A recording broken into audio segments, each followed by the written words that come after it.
চতুর্থত অভাব অনটন আসে কিনা? আসে। এর অর্থ হচ্ছে আপনি যতই লাফান না কেন, যতই বেশি লাফান, আপনি আরো বেশি বিপদে পড়ে যাবেন। মাছ যেটা পানিতে থাকে এটা কিছুদিন শান্তিতে থাকে, লাফ দিয়ে যেটা ডাঙ্গায় উঠে যায় খুব বেশি দিন কিন্তু বাঁচতে পারে না, বেশিক্ষণও বাঁচতে পারে না। আপনি আমি যদি আল্লাহর দাসত্ব ইচ্ছাকৃত গ্রহণ করি, তা আল্লাহর কাছে সবচেয়ে প্রিয় বান্দা হতে পারবো আমরা। আল্লাহ তাআলা তার নবী মুহাম্মদ রাসূলুল্লাহ সাল্লাল্লাহু আলাইহি ওয়াসাল্লামকে তিনি তার দাস হিসেবে ঘোষণা করেছেন সম্মানিত তিন সময়। সম্মান তিন সময় বুঝেন কিনা? একটা হচ্ছে সালাত আদায়ের সময়, ওয়া আন্নাহু লাম্মা কামা আবদুল্লাহি ইয়াদউহু কাদু ইয়াকুনুনা আলাইহি লিবাদা। আল্লাহর দাস যখন সালাতে দাঁড়ায় তখন জিনেরা তার চারপাশে ঘিরে তার উপর দিয়ে লেগে যেতে চায়, তার গায়ের মধ্যে এত বেশি জিন আসে। আল্লাহর দাস বলতে কাকে বুঝাইছে? মুহাম্মদ রাসূলুল্লাহ সাল্লাল্লাহু আলাইহি ওয়াসাল্লামকে। মুহাম্মদ রাসূলুল্লাহ সাল্লাল্লাহু আলাইহি ওয়াসাল্লামকে সালাতের সময় আল্লাহ দাস বলেছে। মেরাজে নিয়ে গেছে সেদিনও আল্লাহ দাস বলেছে, সুবহানাল্লাযী আসরা বিআবদিহি লাইলাম মিনাল মাসজিদিল হারাম ইলাল মাসজিদিল আকসাল্লাযী বারাকনা হাওলাহু লিনুরিয়াহু মিন আয়াতিনা ইন্নাহু হুয়াস সামিউল বাসীর। আল্লাহ তাআলা বলছেন, ওই নিজেই তার পবিত্র ঘোষণা করছেন, পবিত্র তিনি যিনি তার দাসকে সফর করিয়েছেন বাইতুল্লাহ হারাম থেকে বাইতুল মাকদিস পর্যন্ত। দাসটাকে মুহাম্মদুর রাসূলুল্লাহ সাল্লাল্লাহু আলাইহি ওয়াসাল্লাম, বড় দাস। আবার কোরআন দিয়েছেন আল্লাহ, সেখানেও আল্লাহ তাকে দাস বলছেন। দেখেন, ওয়া ইন কুনতুম ফি রাইবিম মিম্মা নাযালনা আলা আবদিনা, যদি তোমরা সন্দেহে থাকো যা আমার দাসের উপর আমি দিয়েছি সেটার ব্যাপারে, তাহলে এরকম একটা সূরা নিয়ে আসো। আল্লাহ তাআলা তার নবীকে বড় দাস বলছেন। দাস বলছেন তো এমন এক দাস, এমন এক দাস যিনি আল্লাহর কথার বাইরে কিছুই করেন না। এজন্য আল্লাহ বলছেন, কি বলেছেন? ওয়ামা ইয়ানতিকু আনিল হাওয়া ইন হুয়া ইল্লা ওয়াহয়ুন ইউহা। তিনি নিজের পক্ষ থেকে কিছু বলেন না, প্রবৃত্তি কোনো কিছু তিনি বলেন না, প্রবৃত্তি কিছু বলেন না। কোত্থেকে বলেন? তার মনিবে যা বলে তিনি শুধুমাত্র তা বলেন। কোরআনে কারিমে সূরা বাকারার শেষে দোয়া করা হয়েছে, আনতা মাওলানা, আপনি আমাদের মনিব। আমরা সবাই আল্লাহর দাস। দাস কিনা বলেন? এই দাসত্বের বাইরে কিন্তু কেউ আমরা যেতে পারবো না, যতই লাফালাফি করি না কেন। এই দাসত্ব আমার জন্য সম্মানের। যত বড় দাস হতে পারবেন আল্লাহ তত উঁচু জায়গায় আপনার স্থান হবে। আর যত অহংকারী হবে জাহান্নামের সর্বনিম্ন স্তরে আপনার জায়গা হবে। ঈমানদার কখনো দাসত্বের বাইরে চিন্তাও করতে পারে না। এই জন্য দাসত্ব যারা করে আল্লাহ এদেরকে আলাদা একটা নাম দিয়েছেন, ওয়া ইবাদুর রহমানিল্লাযীনা ইয়ামশুনা আলাল আরদি হাওনা। আল্লাহর বান্দারা, আল্লাহর দাস যারা, তারা দুনিয়ার বুকে অহংকার করে চলে না, নম্রভাবে চলাফেরা করে। যৌবন বয়সটা বেশিরভাগ সময় অনেকের কাছে মনে হইতে পারে আমি যা ইচ্ছা তা করতে পারি, কিন্তু যৌবন বয়সে তো কেউ কেউ মরে যায়, মরে না? যৌবন বয়সে অসুস্থ হয় না? হয়। যৌবন বয়সে অনেকে বিপদ আপদেও পড়ে। যৌবন বয়সটা হঠাৎ করে মানুষের অসুস্থ হয়ে শেষ হয়ে যায়, এবং কখন যে যৌবন শেষ হয়ে গেছে বুঝতেই পারে না। যখন দেখে যে দাঁড়িয়ে চুলে পাক ধরে গেছে, তখন বলে যে আর আমি তো আরেক জগতে চলে যাচ্ছি কিছুদিনের মধ্যেই। এর অর্থ হচ্ছে যে এই জিনিসটা আপনি যে জিনিসটি অহংকার করেন এটা কিন্তু বেশি দিন থাকতেছে না। যৌবনের যে অহংকার, এটা বেশি দিন থাকতেছে না। তাহলে আপনাকে ওই সময়টা, যেই সময় আপনি অহংকার করতে পারেন, ওই সময় যদি আপনি নরম থাকতে পারেন আল্লাহর কাছে, আল্লাহর ইবাদতে লিপ্ত হতে পারেন, আল্লাহর কাছে সেটা সবচেয়ে বেশি প্রিয়। মনে রাখবেন, এর প্রমাণ হচ্ছে রাসূলুল্লাহ সাল্লাল্লাহু আলাইহি ওয়াসাল্লাম বলেছেন, আল্লাহ তাআলা আরশের নিচে ছায়া দেবেন এমন যুবকদেরকে যে যুবক আল্লাহর ইবাদতে বড় হয়েছে। আল্লাহর ইবাদতে বড় হলে আল্লাহ আরশের নিচে ছায়া দিবেন। হাসরের মাঠে কোনো ছায়া থাকবে না। হাসরের মাঠে সূর্য কদ্দুর উপরে থাকবে? 1 মাইল। 1 মাইল হাদিসে আসছে, এটা মিল পড়লে হচ্ছে 1 বিঘত, আর যদি মাইল পড়েন তো 1 মাইল। যেমনি পড়েন দুইভাবে পড়া যায়, মিল মাইল, যেভাবে পড়েন বেশি দূরে না। এখন অনেক দূরে সূর্য, এতেও আরব দেশে কেউ থাকলে কি করে জানেন? এসি রোগ লাগে, তাই না? থাকতে পারেন না, ঘামতে থাকে, অসুস্থ হয়ে পড়েন, পানির শূন্যতা দেখা দেয়। আবার কেউ কেউ বলে যে সূর্যের তাপে হিট স্ট্রোক করছে। তখন হাসরের মাঠে আপনি হিট স্ট্রোক না, কষ্ট পাবেন, কিন্তু স্ট্রোক মরে যাবেন না। হাসরের মাঠে সূর্য মাথার উপর থাকবে, কোথাও কোনো ছায়া পাবেন না। সেদিন একটা মাত্র ছায়া থাকবে, আল্লাহর আরশের ছায়া। আরশের ছায়া যদি আপনার আমার জায়গা করে নিতে পারি, তাহলে সেদিনের মতো শান্তি আর কোনো কিছু কেউ পাবে না। এত বড় শান্তি আর কারণে আরশের নিচে ছায়া, যদি ছায়া যেতে চান তাহলে শাবুন নাশা ফি ইবাদাতিল্লাহ, আল্লাহর ইবাদতে বড় হতে হবে, আল্লাহর ইবাদতের মধ্যে বড় হতে হবে। আর দ্বিতীয় আরেকটা আছে, ওই ব্যক্তিও আরশের নিচে ছায়া পাবে যাকে কোনো নারী, সুন্দরী নারী তাকে কোনো কুপ্রস্তাব দিয়েছে, সে বলেছে আমি তো আল্লাহকে ভয় করি। যুবক মানুষ কিভাবে আল্লাহকে ভয় করে তার উদাহরণ দেখেন। ইউসুফ আলাইহিস সালাতু ওয়াস সালাম, তিনি দুনিয়ার বুকে প্রথমে তার ভাইরা তাকে বিক্রি করে দিয়েছে দাস হিসেবে একজনের কাছে। আল্লাহর ইচ্ছা তিনি ঘটাবেন যে ওখানেই তিনি তার রাজত্বের প্রসার ঘটাবেন, এই জন্য আল্লাহ এইভাবে বিক্রি করাই দিছে।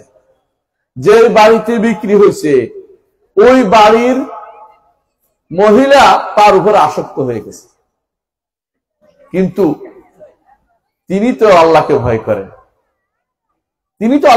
করেন, তিনি বলেছেন মাআযাল্লাহ, কখনো হতে পারে না এটা। ইন্নাহু রাব্বি আহসানা মাসওয়ায়া, আমার রব আমার সুন্দর ব্যবস্থাপনা করেছেন, আমি তো খেয়ানত করতে পারি না। তিনি খেয়ানত করেন নাই, তিনি দরজার দিকে দৌড় দিয়েছেন। কেন দরজার দিকে দৌড় দিয়েছেন? যেন অপকর্ম করবেন না, সেই জন্য। অন্যায় লিপ্ত হবেন না, সেই জন্য। অন্যায় লিপ্ত হলে তার মতো যুবক, যেখানে তার সব রেডি, কোনো সমস্যা নাই, কারণ যে ঘরে তিনি আছেন সেই ঘরের মালিক তার সাথে অপকর্ম করতে চাচ্ছে, সেখানে তিনি সব ছেড়ে দরজার দিকে দৌড় দিয়েছেন। ওয়াস্তাবাকাল বাব ওয়া কাদ্দাত কামিসাহু মিন দুবুর ওয়া আলফায়া সাইয়্যিদাহা লাদাল বাব, দরজার দিকে দৌড় দিয়েছেন। পিছন দিকে মহিলা কাপড় ধরছে, পিছনে ছিঁড়ে গেছে, দরজা খুলতে দেখে দরজার সামনে ওনার যে কিনছে সে উপস্থিত দরজার সামনে। এখন মহিলা বউ পাল্টাইতেছে, সঙ্গে সঙ্গে কি বলল যে আপনার পরিবারের সাথে খারাপ উদ্দেশ্য নিয়েছে, তাকে শাস্তি দিবেন অথবা জেলে দিবেন। মানে সময় সঙ্গে সঙ্গে মহিলা সময় পাল্টাই ফেলতেছে, ভুল পাল্টাই ফেলতেছে। এমন সময় সেখানে উপস্থিত, লম্বা আলোচনা করবো, শুধু বুঝার জন্য বলতেছি, একজন বলল যদি কাপড়ের পিছন দিয়ে ছেঁড়া থাকে তাহলে মহিলার দোষ, সামনের দিকে ছেঁড়া থাকলে তাহলে পুরুষের দোষ। দেখা গেল যে পিছনের দিকে ছেঁড়া। তখন ওই ব্যক্তি যে ইউসুফ আলাইহিস সালামকে কিনেছিলেন তিনি বুঝে গেছেন ষড়যন্ত্রটা মহিলা পাকাইছে, ইউসুফের কোনো দোষ নাই। তারপরেও নিজের আত্মসম্মান ঠিক রাখার জন্য ইউসুফ আলাইহিস সালামকে জেলখানায় পাঠানো হয়েছে। ইউসুফ আলাইহিস সালাম আল্লাহর কাছে খুশি হয়ে বলছেন রব্বিস সিজনু আহাব্বু ইলাইয়া মিম্মা ইয়াদউনানি ইলাই, আল্লাহ সিজিন আমার কাছে ভালো, কয়েদখানা আমার কাছে ভালো। এই মহিলারা যে অন্যায়ের দিকে আমাকে আহ্বান জানাচ্ছে, এইটার দিকে আমাকে কখনো আল্লাহ যে আপনি বাঁচাই দিয়েছেন এর থেকে আমি বহুত ভালো আছেন, কয়েদখানা থাকতে রাজি আছি। বিনা দোষে কয়েদি হয়েছেন কি জন্য? হারাম থেকে বাঁচার জন্য। যুবক আপনাকে বলছি, আপনি আজ নারীদের পিছনে, মেয়েদের পিছনে গুড়গুড় করে হাঁটবেন, কলেজে পড়েন, ইউনিভার্সিটিতে পড়েন, মেয়েদের পিছনে আপনি হাঁটতেছেন, অথচ আপনি পবিত্র থাকার কথা। ইউসুফ আলাইহিস সালামের মতো যৌবন বয়সে আপনি পবিত্র থাকার কথা। তিনি আল্লাহ তাআলা তাকে সেই সম্মান দিয়েছেন এই পবিত্র থাকার কারণে। পরবর্তীতে এই দোষ থেকে মুক্ত করেছে, নিজে স্বীকার করেছে আমি ভুল করেছি, ইউসুফ ঠিক ছিল। এই মহিলা শেষ পর্যন্ত স্বীকার করে দিয়েছে, যাতে আল্লাহ তাআলা ইউসুফ আলাইহিস সালামকে এই তার কোন অপবাদ মুক্ত করতে পারে। নবীদেরকে, যুবকদেরকে বলছি, বৃদ্ধদেরকে বলছি, সবাইকে বলছি, এই যৌবন বয়সে যদি আপনি গুনাহ থেকে বাঁচতে পারেন এবং যদি কোনো অন্যায় কাজ থেকে আপনি নিজেকে মুক্ত রাখতে পারেন, তাহলে আরশের নিচে আপনারও জায়গা হয়ে যাবে। আল্লাহু আকবার। আরশের নিচে জায়গা হওয়া একটা প্রথম কাজ। হাসরের মাঠটা হবে এত বিশাল মাঠ যে সেখানে কারো কোনো চিহ্ন থাকবে না, পাহাড় থাকবে না, পর্বত থাকবে না। হাসরের মাঠে কারো কোনো নাম লেখা থাকবে না, এই জমির প্রকৃত মালিক অমুক, এমন কিছু থাকবে না। ওখানে কেউ মালিকেরা নাই।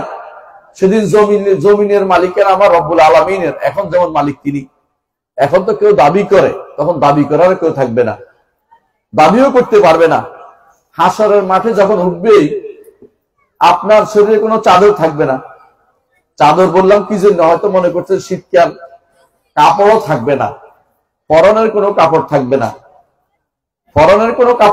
না, পায়ে কোনো জুতা থাকবে না। যে কাপড় এবং জুতার জন্য দুনিয়ার বুকে আমরা সুন্দর চলার জন্য হারাম খাচ্ছি, হারামের পথে দৌড়াচ্ছি, সেগুলি কোনোটা নিয়ে হাসরের মাঠে আমরা উঠতে পারবো না। এগুলি সব দুনিয়া রেখে যেতে হবে। যত বড় ব্যক্তি হন না কেন আপনি, দুনিয়ায় সব রেখে যেতে হবে। কাউকে হাসরের মাঠে কাপড় নিয়ে উঠতে দেওয়া হবে না। সর্বপ্রথম যাকে কাপড় পরানো হবে তিনি হচ্ছেন ইব্রাহিম আলাইহিস সালাম।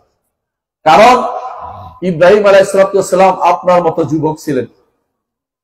যখন তাকে আগুনে নিক্ষেপ করা হচ্ছিল, তাকে কাপড় থেকে মুক্ত করা হয়েছিল। আল্লাহ তাআলা তাকে সেদিন সম্মানিত করবেন, তাকে সেদিন কাপড়ের ব্যবস্থাপনা সবার আগে করে দিবে। আল্লাহর জন্য কেউ যদি পরিত্যাগ করে কোনো কিছু, আল্লাহ সেটা দুনিয়াতে না হলে আখিরাতেও দিয়ে দিবেন। ইব্রাহিম আলাইহিস সালাম আল্লাহর জন্য দুনিয়াতে অনেক কিছু পরিত্যাগ করেছেন, অনেক কিছু। বাবাকে ছেড়েছেন, পরিবার ছেড়েছেন, দেশ ছেড়েছেন, হিজরত করেছেন। আল্লাহ পরীক্ষা করেছেন অনেকগুলো জিনিস দিয়ে, যে এটা কাটো, ওইটা করো, সবগুলি করেছেন। আল্লাহ তাকে দুনিয়াতে সম্মানিত করে বলেছেন, ইন্নী জাইলুকা লিন-নাসি ইমামা, নিশ্চয়ই আমি আপনাকে দুনিয়ার মানুষের জন্য ইমাম বানাবো।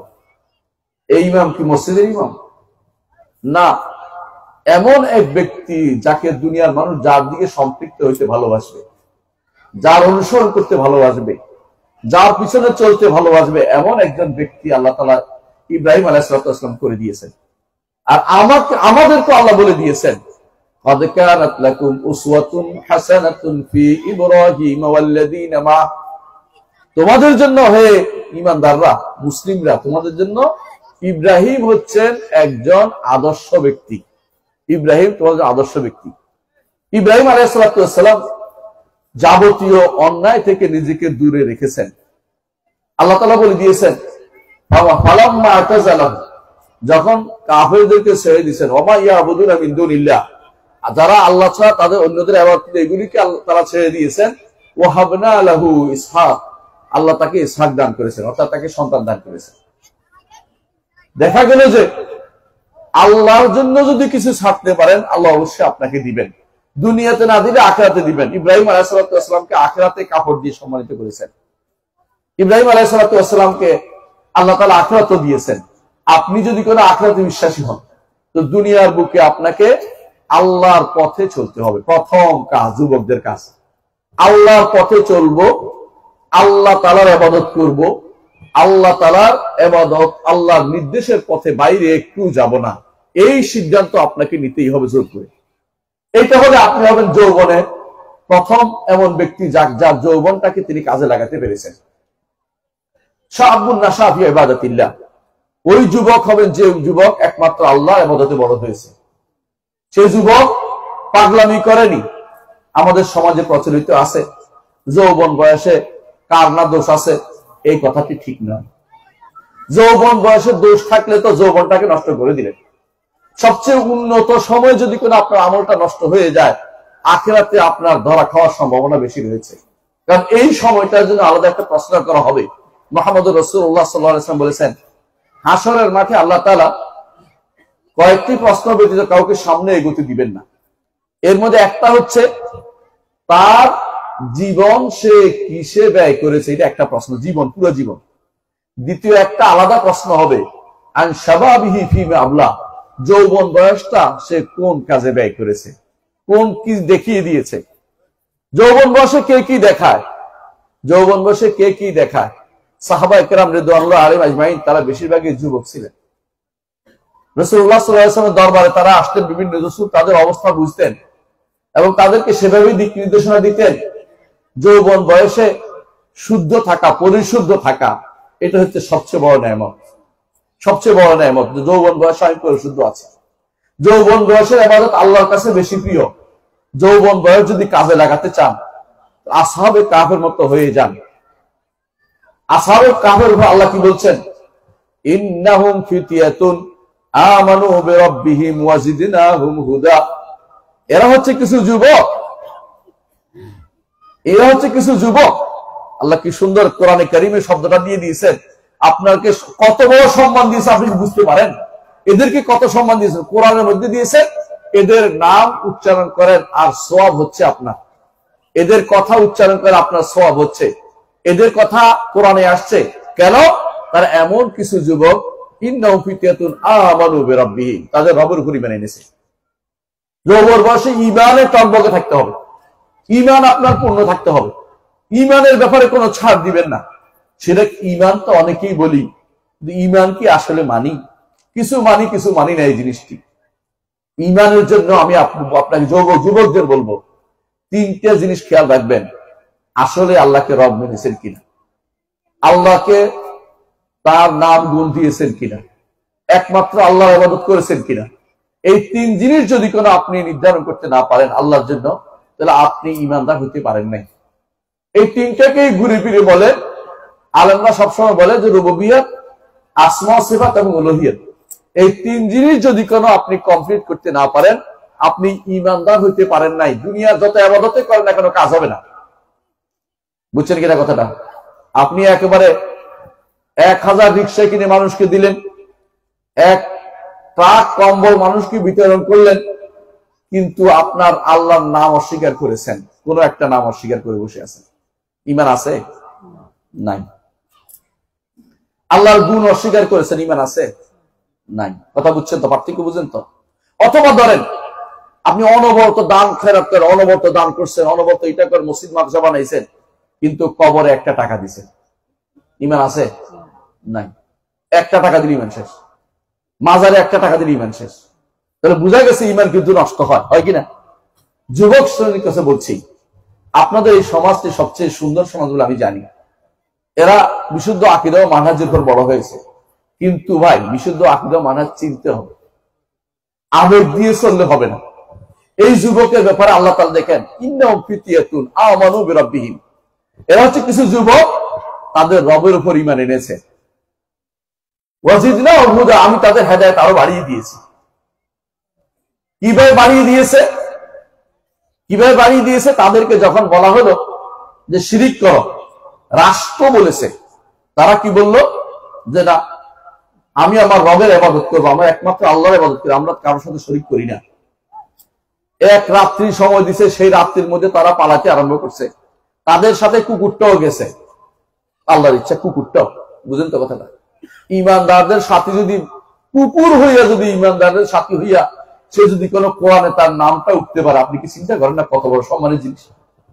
এই জন্য ভালো মানুষদের সাথে থাকতে হবে।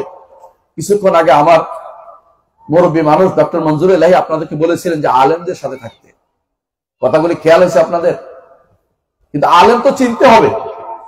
আমাদের দুর্ভাগ্য যে আমরা এদেশে আলেম চিনতে পারি না। আমরা যত বেশি পারি মানুষকে এক করতে চাই।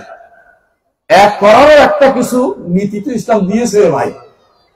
আল্লাহ বলেছেন ওয়াতাসিমু বিহাবলিল্লাহি জামিআন ওয়া লা তাফাররাকু।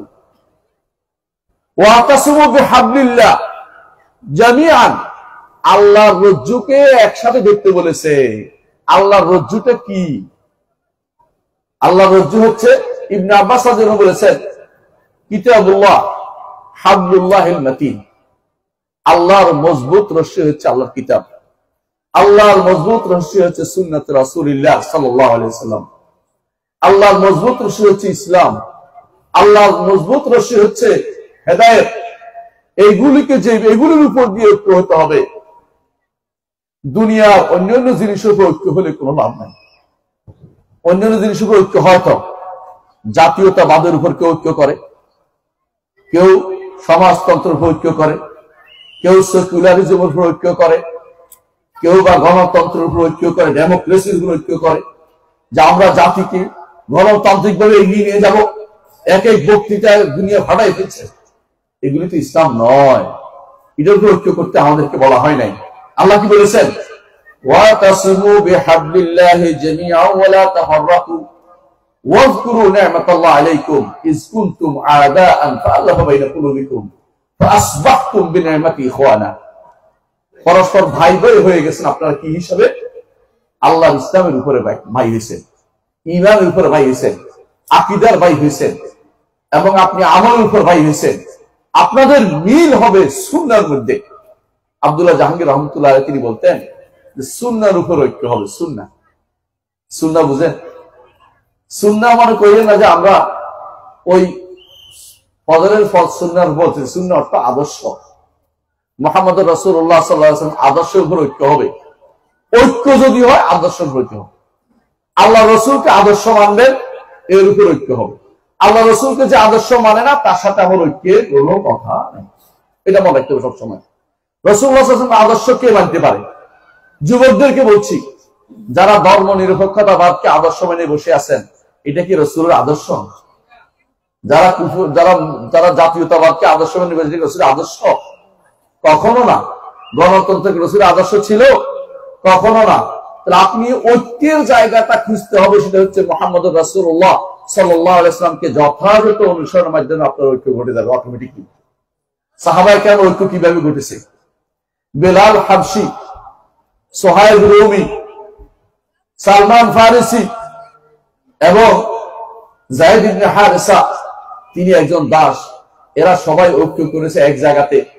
সেটা হচ্ছে কালো সাদা দিয়ে নয়, বংশ দিয়ে নয়, জাতীয়তাবাদ দিয়ে নয়, গণতন্ত্র দিয়ে নয়। তারা ঐক্য করেছে মুহাম্মদ রাসূলুল্লাহ সাল্লাল্লাহু আলাইহি ওয়াসাল্লামকে কে কত বেশি অনুসরণ করতে পারে।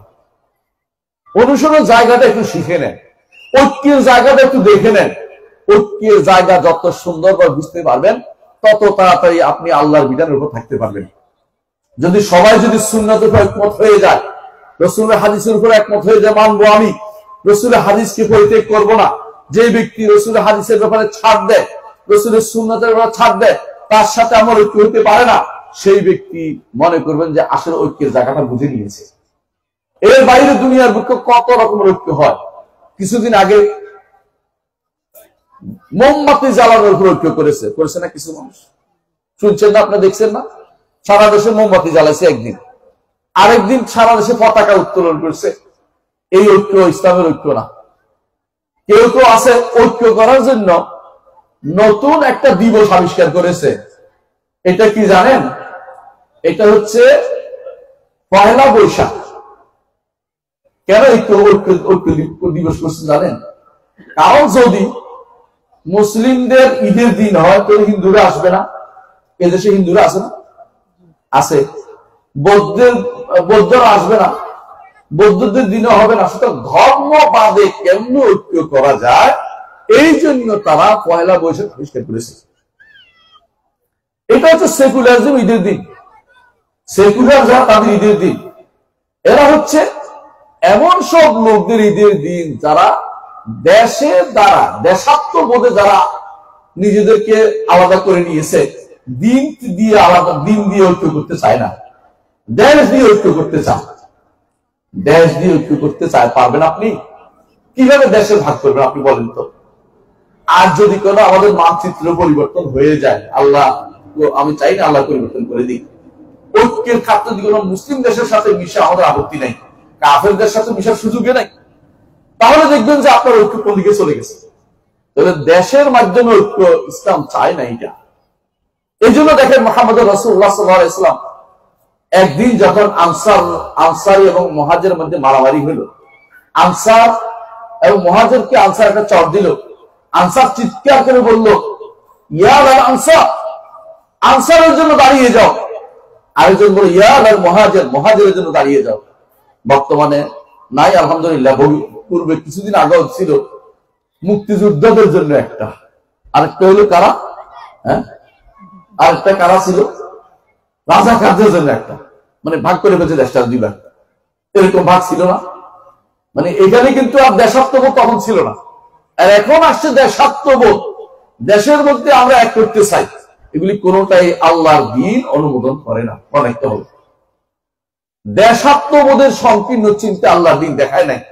আল্লাহর দ্বীন দিয়েছে এই দেশ, ওই দেশের মধ্যে ইসলামিক দেশের মধ্যে ঐক্যিত, ইসলামী দেশ হিসেবে মানুষ ঐক্য করবে। যে মুসলিম দেশের অধিবাসী হিসেবে আমার দায়িত্ব হচ্ছে মুসলিম দেশের সীমান্ত রক্ষা করা। যদি কেউ দেশ মাতৃকা রক্ষার জন্য জীবন দেয়, জাহিলিতে মৃত্যু হবে। যদি কেউ ইসলামী দেশের সীমানা রক্ষার জন্য মরে যায়, তাহলে সে শাহাদত পাবে এবং তার মরার সাথে সাথে জান্নাতের সার্টিফিকেট পাবে এবং তাকে প্রশ্ন করা হবে না। সুবহানাল্লাহ। আমার কথা রাসূলের কথা, রাসূলুল্লাহ সাল্লাল্লাহু আলাইহি ওয়াসাল্লাম বলেছেন। আর যারা আমাদেরকে বিভ্রান্ত করছে তাদের জানা উচিত, যুব সমাজকে বলছি, আপনাদেরকে ইসলাম নিয়ে বড় হতে হবে। মুহাম্মদ রাসূলুল্লাহ সাল্লাল্লাহু আলাইহি ওয়াসাল্লাম দোয়া করতেন, কি দোয়া করতেন? আল্লাহ আমাদেরকে কিয়াম দাঁড়ানো অবস্থায় ইসলামের উপর রাখুন, আমাদেরকে শোয়া অবস্থায় ইসলামের উপর রাখুন, আমাদেরকে বসা অবস্থায় ইসলামের উপর রাখুন। এটা হাদিস রাসূলুল্লাহ সাল্লাল্লাহু আলাইহি ওয়াসাল্লাম। অর্থাৎ সর্ব অবস্থায় ইসলাম ছাড়া অন্য কোনো ওয়ালা চলতে পারে না, অন্য কোনো ভাগ বাটোয়ারা চলতে পারে না, অন্য কোনো এই যে ভাগাভাগি করা, আমি অমুকের দলের, উমি অমুকের গোষ্ঠী, অমুকের গোষ্ঠী, এই চিন্তাটা মাথা থেকে দূর করে দিতে হবে। মনে করতে হবে আকীদা ও মানহাজে এক আছে, এই ব্যক্তি আমার সত্যিকারের আমার বন্ধু, এর থেকে আমি আলাদা হওয়া আমার কোনো সুযোগ নাই, তার সাথে আমার ঐক্য হবে। আর যদি আকীদাতে মিল না হয়, আমার ভাই হলো সে আমার শত্রু। বুঝছেন কিনা?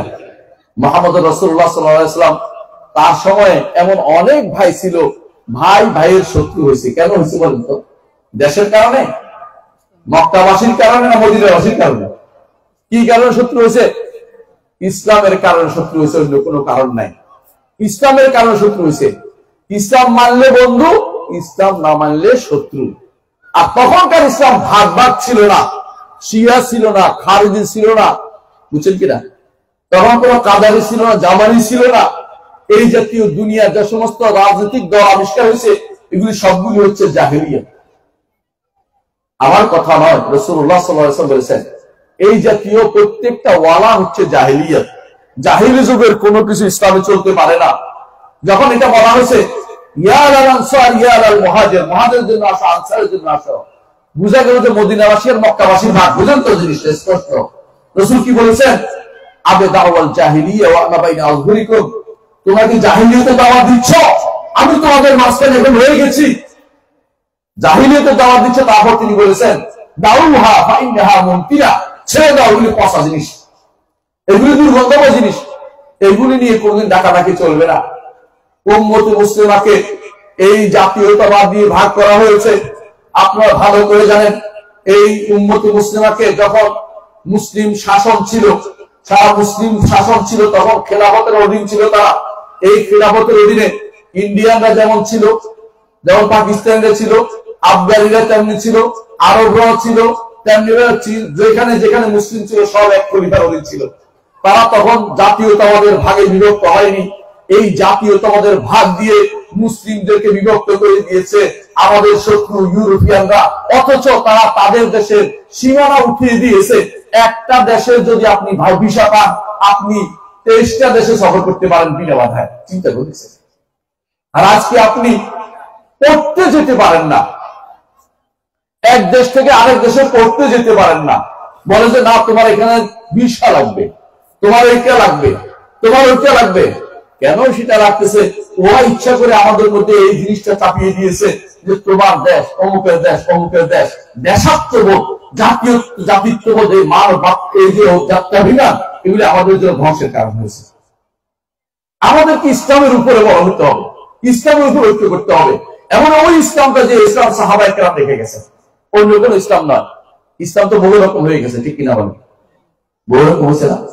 কাদিয়ানীরাও ইসলাম দাবি করে এবং তারা দাওয়াতও দেয়, এমন দাওয়াত যে আপনি আশ্চর্য হবেন। কাদিয়ানীর দাওয়াতে কোন ভাই দাওয়াতের কাজ করতো, ইসলামী দাওয়াতের কাজ করতো। আমি নাম বলতে চাচ্ছি না, কোন এক দায়ী ভাই কাদিয়ানী হয়ে গেছে, অসংখ্য দাওয়াতের কাজ করতো। ওনার ভাইরা সব বড় বড় আলেম, কিন্তু বড় ভাই কাদিয়ানী হয়ে গেছে। আমরা নাম শুরু হয়ে এরকম বাংলাদেশে নয়, ইউরোপ আফ্রিকাতে বিশেষ এলাকা সবগুলি কাদিয়ানী হয়ে যাচ্ছে নিজেরা। অথচ আপনি জানেন এটাও একটা দাওয়াত। শিয়াইজম জানেন বাংলাদেশে কিভাবে ঢুকছে? কয়টা শিয়া ছিল, আর এখন বাংলাদেশে কেউ যদি কোনো শিয়া নাও হয়, তার মাথার ভিতরে শিয়ার বীজ কিলকিল করতেছে। এখনো আমাদের দেশে মানুষ কিছু উঠাইতে হলে ইয়া আলী বলে না, শুনেন নাই? জোর করে উঠানোর জন্য আলী মনে করছে ক্ষমতা দাও, কারণ তারা বিশ্বাস করে আলী রাদিয়াল্লাহু আনহু তিনি নাকি খায়বরের এমন এক দরজা টান দিয়ে তুলে ঢাল হিসেবে ভর করেছেন, দরজা ফরজ 30 জনে উঠাইতে পারে নাই। এই জন্য ইয়া আলীর ক্ষমতা তার কাছে রয়েছে, নাউযুবিল্লাহ। এই কথা তারা বিশ্বাস করতেছে। এগুলি বাড়াবাড়ি সর্বশেষ পর্যায়ে। আলী রাদিয়াল্লাহু আনহু একজন মানুষ ছিলেন এবং সাহাবায়ে কেরামের মধ্যে হ্যাঁ তিনি বীর ছিলেন, কোনো সন্দেহ নেই, কিন্তু এমন কথা বলা যাবে না যে কথাটি কোরআন এবং সুন্নাতে নাই এবং যে কথাটি ইতিহাসও নাই। মিথ্যা কথা বলে তাকে বেশি বাড়ানো যাবে না। শিয়াইজম আমাদের সমাজের রন্ধ্রে রন্ধ্রে প্রবেশ করেছে। আপনাদের অনেকের নামের মধ্যে আছে হ্যাঁ গোলাম আলী, শাহাদত আলী, শাহাদত হোসাইন, হোসেন আর আলী ছাড়া নাম খুঁজে এই মজলিসের ভিতরে আমি অন্তত 100 জন বার করতে পারবো যার নামের পরে আলী বা হোসাইন আছে। আছে কিনা বলেন? নাই মনে হয়। খুঁজে দেখেন তো আসেন নিজের নামের মধ্যে আছে কিনা, হোসেন বা আলী লাগাইছেন কিনা। যদি হোসাইন আলী লাগাই থাকেন বুঝবেন যে আপনার মধ্যে এখনো শিয়াইজম কাজ করতেছে। কেন আপনি না ভাবেন সাহাবায়ে কেরামের কার নামের সাথে হোসাইন আর আলী নাম আছে? নিজে একটাই নাম হয়, আপনাদের নামের পরে হোসাইন আর আলী না লাগলে আপনাদের ভালো লাগবে না। আপনাদের নামের আগে পিছিয়ে হোসাইন লাগাইতে হয়। অথচ সাহাবায়ে কেরামের নাম ছিল কি? আলী, ওসমান, দেখছেন নি, আবু বকর, ওমর, তালহা, জুবাইর, হোসাইনকে আলী করি। আপনারা এখন পর্যন্ত, আমরা এখন পর্যন্ত শিয়াইজমের বীজ বাষ্প থেকে বের হতে পারি নাই। এখনো আমাদের সমাজে ইরানের কোনো কিছু হইলে মনের ভিতরে একটা আনন্দ জেগে উঠে, বুঝছেন তো? আর একটা বিশাল সমাজ আছে বাংলাদেশে, যারা নিজেদেরকে ইসলামিক দাবি করে, তারা ইরানের হলে খুশি হয়ে যায়, সৌদি আরব হলে মন খারাপ হয়ে যায়। বুঝছেন কথাটা? সৌদি আরবের উন্নতিতে মন খারাপ হয়, ইরানের উন্নতি, শিয়াদের উন্নতিতে মন ভালো হয়ে যায়। যারা হেজবুল্লাহকে সমর্থন করেছে যুব সমাজ, আমি দেখেছি এরা দুর্ভাগা। হেজবুল্লাহরা সবচেয়ে নিকৃষ্টতম শিয়া, এবং কি বাশাররা সবচেয়ে নিকৃষ্টতম শিয়া। হেজবুল্লাহরা বাশার এই আসাদ যে বদমাইশে গেছে, এই বদমাইশের অনুসারে বদমাইশের পক্ষ হয়ে যুদ্ধ করেছে, সুন্নিদেরকে কচু কাটা করেছে। কিছুদিন আগেও কাসেম সুলাইমানি নামক এক ব্যক্তি আছিল, ও ইরাকের জাইশে মেহেদী নাম দিয়ে ইরাকের সুন্নিদেরকে কচু কাটা করেছে। অথচ যুবকরা না বুঝে কাসেম সুলাইমানির নাম নিয়ে অনেক কিছু করেছে। কাসেম সুলাইমানি তাদের কাছে আদর্শ হয়ে গেছে, অথচ সে ছিল মুসলিম উম্মার জন্য বড় ধরনের বিপদ, বড় ধরনের সমস্যা ছিল সে। এটা কিন্তু আমরা কেউ বুঝতে পারি নাই। এই জন্য বলছি যুবক সমাজ, আপনাদেরকে জানতে হবে কিসের উপর ঈমান আনছেন, কিসের দাওয়াত দিচ্ছেন। ঈমানটা আপনার প্রথমে শুরু করতে হবে। আপনাকে বিভ্রান্ত করছে, বিশেষ করে এই সহিহ আকীদা ও মানহাজের এই যুবকদেরকে সবাই লুটে পুটে খাচ্ছে, সবাই ভাগ বটোয়ারা করে নিয়ে যাচ্ছে। মুসলিম দেশে তারা দেখেছে যে এদেরকে না নিতে পারলে শান্তি হচ্ছে না, এদেরকে যে কোনো ভাবে ভাগ করে নিতে চায়। আর আমাদের মাঝে কিছু সমাজে কিছু লোক, এই সমাজে কিছু লোক আছে, এই বিষয়ে কথা বলাকে তারা দোষের মনে করছে। এরা মনে করে এর মধ্যে ভাগ হয়ে যাচ্ছে। আরে ভাগ তো হয়েই আছে, আমি ভাগ করি নাই, ভাগ হয়ে আছে। আমি তাদেরকে ভাগ ছেড়ে আল্লাহর দিকে ফিরে আসার দাওয়াত দিচ্ছি। আল্লাহ এদের দাওয়াত দিতে আমাকে বলেছে। আল্লাহ বলছেন ফাফিরু ইলাল্লাহ, আল্লাহর দিকে ফিরে আসো। আল্লাহ রাসূল বলেছেন ফামান কানাত হিজরাতুহু ইলাল্লাহি ওয়া রাসূলিহি ফাহিজরাতু ইলাল্লাহি ওয়া রাসূলিহি। আল্লাহ রাসূলের দিকে হিজরত করতে বলেছে, কোন বিশেষ কোন ব্যক্তি নয়, কোন দল নয়, কোন গোষ্ঠী নয়, ওদিকে হিজরত করতে আমাকে বলে নাই। আল্লাহ রাসূলের দিকে হিজরত কিভাবে হবে? আপনি যেদিকে চলে গেছেন ওখান থেকে ফিরে আল্লাহ রাসূলের আনুগত্যের দিকে ফিরে আসবেন তাহলে হিজরত। ইমাম ইবনে কাইয়িম রাহমাতুল্লাহ আলাইহি একটা কিতাব আছে, পড়বেন, নাম হচ্ছে তরিকুল হিজরাতাইন ওয়া বাবুস সাআদাতাইন। এই কিতাবটা পড়বেন দরকার হলে। এর মধ্যে বুঝতে পারবেন আপনার যেই জায়গাতে খবর কোথায়, আপনি কোথায় যাবেন। হেদায়েত যদি পেতে হয়, যুবকদেরকে বলছি, যদি সঠিক পথে থাকতে চান তাহলে অবশ্যই আল্লাহ কোরআন রাসূলের হাদিসের দিকে ফিরে আসতে হবে। রাসূল যে বলে দিয়েছেন, তারাকতু ফীকুম আমরাইনি মা ইন তামাসসাকতুম বিহিমা লাম তাদুল্লু বা'দি কিতাবাল্লাহ ওয়া সুন্নতি। তোমাদের মধ্যে দুটি জিনিস রেখে যাচ্ছি, যদি আঁকড়ে ধরো কোনদিন তোমরা পথভ্রষ্ট হবে না। একটা চাঁদের কিতাব, একটা রাসূলুল্লাহ সাল্লাল্লাহু আলাইহি ওয়াসাল্লাম রাসূলুল্লাহ সুন্নতকে আঁকড়ে ধরতে পারলে, আমরা এই জন্য আহলে সুন্নাহ কেন বলি? কোরআনের ব্যাপারে বেশিরভাগ মানুষ বলে আমরা মানি, কিন্তু হাদিস কিন্তু বেশিরভাগ মানুষ মানে না। বুঝছেন না কথাটা? কোরআনের ব্যাপারে বললে মানি, শিয়া বলবে কোরআন মানি, এমনকি কাদিয়ানীও কোরআন পড়ি, কোরআন দিয়ে কি পড়ে? নামাজ পড়ে কোরআন দিয়ে। কোরআনকে সরাসরি অস্বীকার কেউ করতে পারে না, পড়ে না। হাদিসকে নিয়ে তার বড় সমস্যা। যে কেউ হাদিসকে নিয়ে সমস্যা, সে ফিতনাবাজ। যে কেউ আল্লাহ রাসূলের হাদিসকে নিয়ে তার মধ্যে মানসিকভাবে দ্বন্দ্বে আছে, সে ব্যক্তি এখন ঈমান আনতে পারে না। কারণ আল্লাহ বলে দিয়েছেন, ফালা ওয়া রাব্বিকা লা ইউমিনুনা হাত্তা ইউহাক্কিমুকা ফীমা শাজারা বাইনাহুম। তারা ঈমানদার হতে পারবে না যতক্ষণ পর্যন্ত আপনাকে তাদের মধ্যে যা ঘটে যাবে এবারে ফয়সালাকারী না বানাবে। সুম্মা লা ইয়াজিদু ফি আনফুসিহিম হারাজাম মিম্মা কাদাইতা। আপনি যে ফয়সালা দিবেন, এই ফয়সালার ব্যাপারে তাদের অন্তরে কোনো দ্বিধা থাকতে পারবে না। ওই ইসলামু তাসলিমা, মানার ব্যাপারে মানার মতো মানতে হবে। হে যুবক সম্প্রদায়, মুহাম্মদ রাসূলুল্লাহ সাল্লাল্লাহু আলাইহি ওয়াসাল্লামের প্রতিটি পদক্ষেপ আপনাকে অনুসরণ করতে হবে। মুহাম্মদ রাসূলুল্লাহ সাল্লাল্লাহু আলাইহি ওয়াসাল্লাম তিনি যা বলেছেন তা মানতে হবে। হে যুবক সম্প্রদায়, আপনাকে বলছি, মুহাম্মদ রাসূলুল্লাহ সাল্লাল্লাহু আলাইহি ওয়াসাল্লাম তিনি রাস্তা দিয়ে যাওয়ার সময় সালাম দিতেন কি দিতেন না? বলেন। সালাম দিতেন। আপনাকে সালাম দিতে হবে। মুহাম্মদ রাসূলুল্লাহ সাল্লাল্লাহু আলাইহি ওয়াসাল্লাম সালামের জবাব নিতেন, আপনাকে সালামের জবাব দিতে হবে। মুহাম্মদ রাসূলুল্লাহ সাল্লাল্লাহু আলাইহি ওয়াসাল্লাম হাসি দিলে দোয়া করতে, আপনাকে পড়তে হবে। তিনি হাসির বিপরীত দোয়ার বিপরীতে দোয়া করতেন, আপনাকে পড়তে হবে। মুহাম্মদ রাসূলুল্লাহ সাল্লাল্লাহু আলাইহি ওয়াসাল্লাম তিনি অসুস্থ মানুষের বোঝা বহন করতেন, আপনাকে সেটা বহন করতে হবে। মুহাম্মদ রাসূলুল্লাহ সাল্লাল্লাহু আলাইহি ওয়াসাল্লাম সাহাবী আবু বকর রাদিয়াল্লাহু আনহু তিনি যে কাজগুলি করতেন, আপনাকে সেই কাজগুলি করতে হবে। কি করতেন তিনি? একদিনের একটা হাদিস বলি। মুহাম্মদ রাসূলুল্লাহ সাল্লাল্লাহু আলাইহি ওয়াসাল্লাম বলেছেন, এমন কে আছে আজকে যে ব্যক্তি জানাজার পিছনে গিয়েছে, সবাই চুপ, আবু বকর বলে, ইয়া রাসূলুল্লাহ আমি করেছি। রাসূল বললেন যে এমন কে আছে যে আজকে সাওম অবস্থায় সকালে উপনীত হয়েছে, সবাই চুপ। আবু বকর বলেন যে ইয়া রাসূলুল্লাহ আমি করেছি। এভাবে যেই প্রশ্ন করে একমাত্র আবু বকর উত্তর দিচ্ছেন। রাসূলুল্লাহ সাল্লাল্লাহু আলাইহি ওয়াসাল্লাম বললেন, যার মধ্যে এই খাসলতগুলি একসাথে হয়েছে সে জান্নাতে প্রবেশ করবে। আল্লাহু আকবার। আবু বকর রাদিয়াল্লাহু আনহু এমনি জান্নাত পেয়েছে। হে যুবক, আপনাকে বলছি, আবু বকর রাদিয়াল্লাহু আনহুর মতো আল্লাহ তাআলার বিধানের ব্যাপারে সত্যায়নকারী হোক, আপনি সিদ্দিক হতে পারবেন। আবু বকর কেন সিদ্দিক হয়েছেন? সিদ্দিক তার গুণ কেন হয়েছে? যখনই বলা হলো আপনার সাথী বলছে এক রাত্রিতে বাইতুল মাকদিস গেছে, সেখান থেকে আসমানে গেছে, সেখান থেকে আল্লাহর কাছে দেখা করে আবার ফিরে আসছে, আপনি এটা কি মনে করেন? আমার সাথী বলছে, হ্যাঁ বলছে, তিনি সত্য বলেছেন। আর আপনার কাছে যদি বলা হয়, যে মুহাম্মদ রাসূলুল্লাহ সাল্লাল্লাহু আলাইহি ওয়াসাল্লাম বলেছেন মাছির এক ডানাতে রোগ আছে, আরেক ডানাতে আরোগ্য আছে, তোমরা মাছিটাকে ডুবিয়ে দিবে, আপনি বলবেন যে এটা তো পরীক্ষা করে দেখতে হবে আসলে ঠিক কিনা। আপনি ঈমান আছে না, এরকম বললে ঈমান নাই। পরীক্ষা করে দেখার বিষয় নয়। আমার নবী যা বলেছেন তা সত্য। আপনার কাছে যদি বলা হয় কবরে আযাব আছে, বাংলাদেশে 10 খন্ড তাফসীর লিখে রয়েছে, এক ব্যক্তি কবরের আযাব অস্বীকার করে, তার কি ঈমান আছে? কেন নাই জানেন? আমার নবী বলেছে যে কবর আযাব আছে, কবরের শান্তি আছে। আমার আল্লাহ বলেছেন কবরের আযাবের কথা, কবরের শাস্তির কথা কোরআনে আল্লাহ তাআলা বলে দিয়েছেন। সেখানে সেই ব্যক্তি অস্বীকার করে, যত বড় মহাপণ্ডিত হোক না কেন, সেই ব্যক্তি কিন্তু ঈমানদার হতে পারে নাই।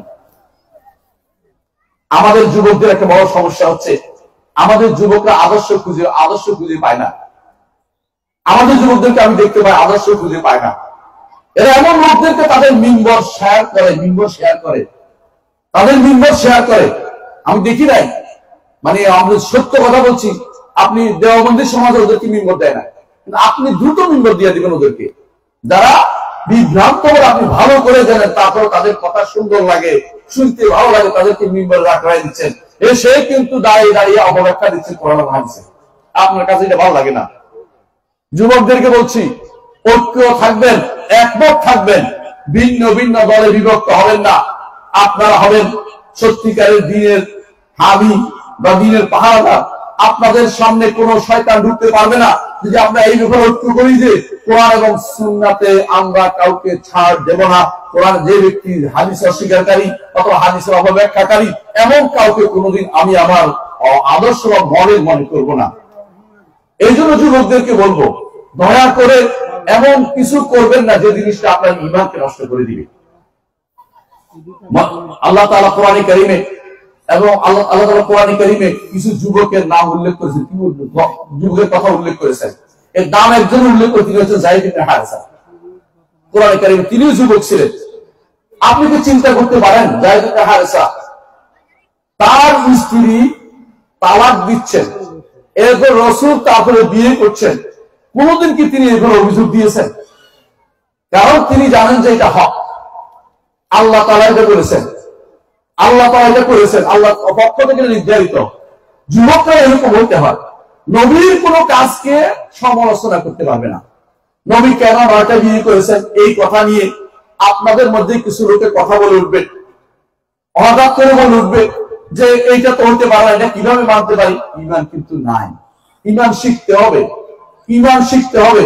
ইন্নামা কানা কাওলাল মুমিনিনা ইযা দু'উ ইলাল্লাহি ওয়া রাসূলিহি ইয়াকুলু সামি'না ওয়া আতা'না। ঈমানদারদেরকে যখন বলা হবে আসো আল্লাহ এবং তার রাসূলের দিকে, তারা বলবে শুনলাম এবং মেনে নিলাম। এটা হলো ঈমানদারের কাজ। ঈমান ইসতিসলাম, মেনে নিলাম, আত্মসমর্পণ করলাম এবং সম্মান করলাম, তাজিম করলাম।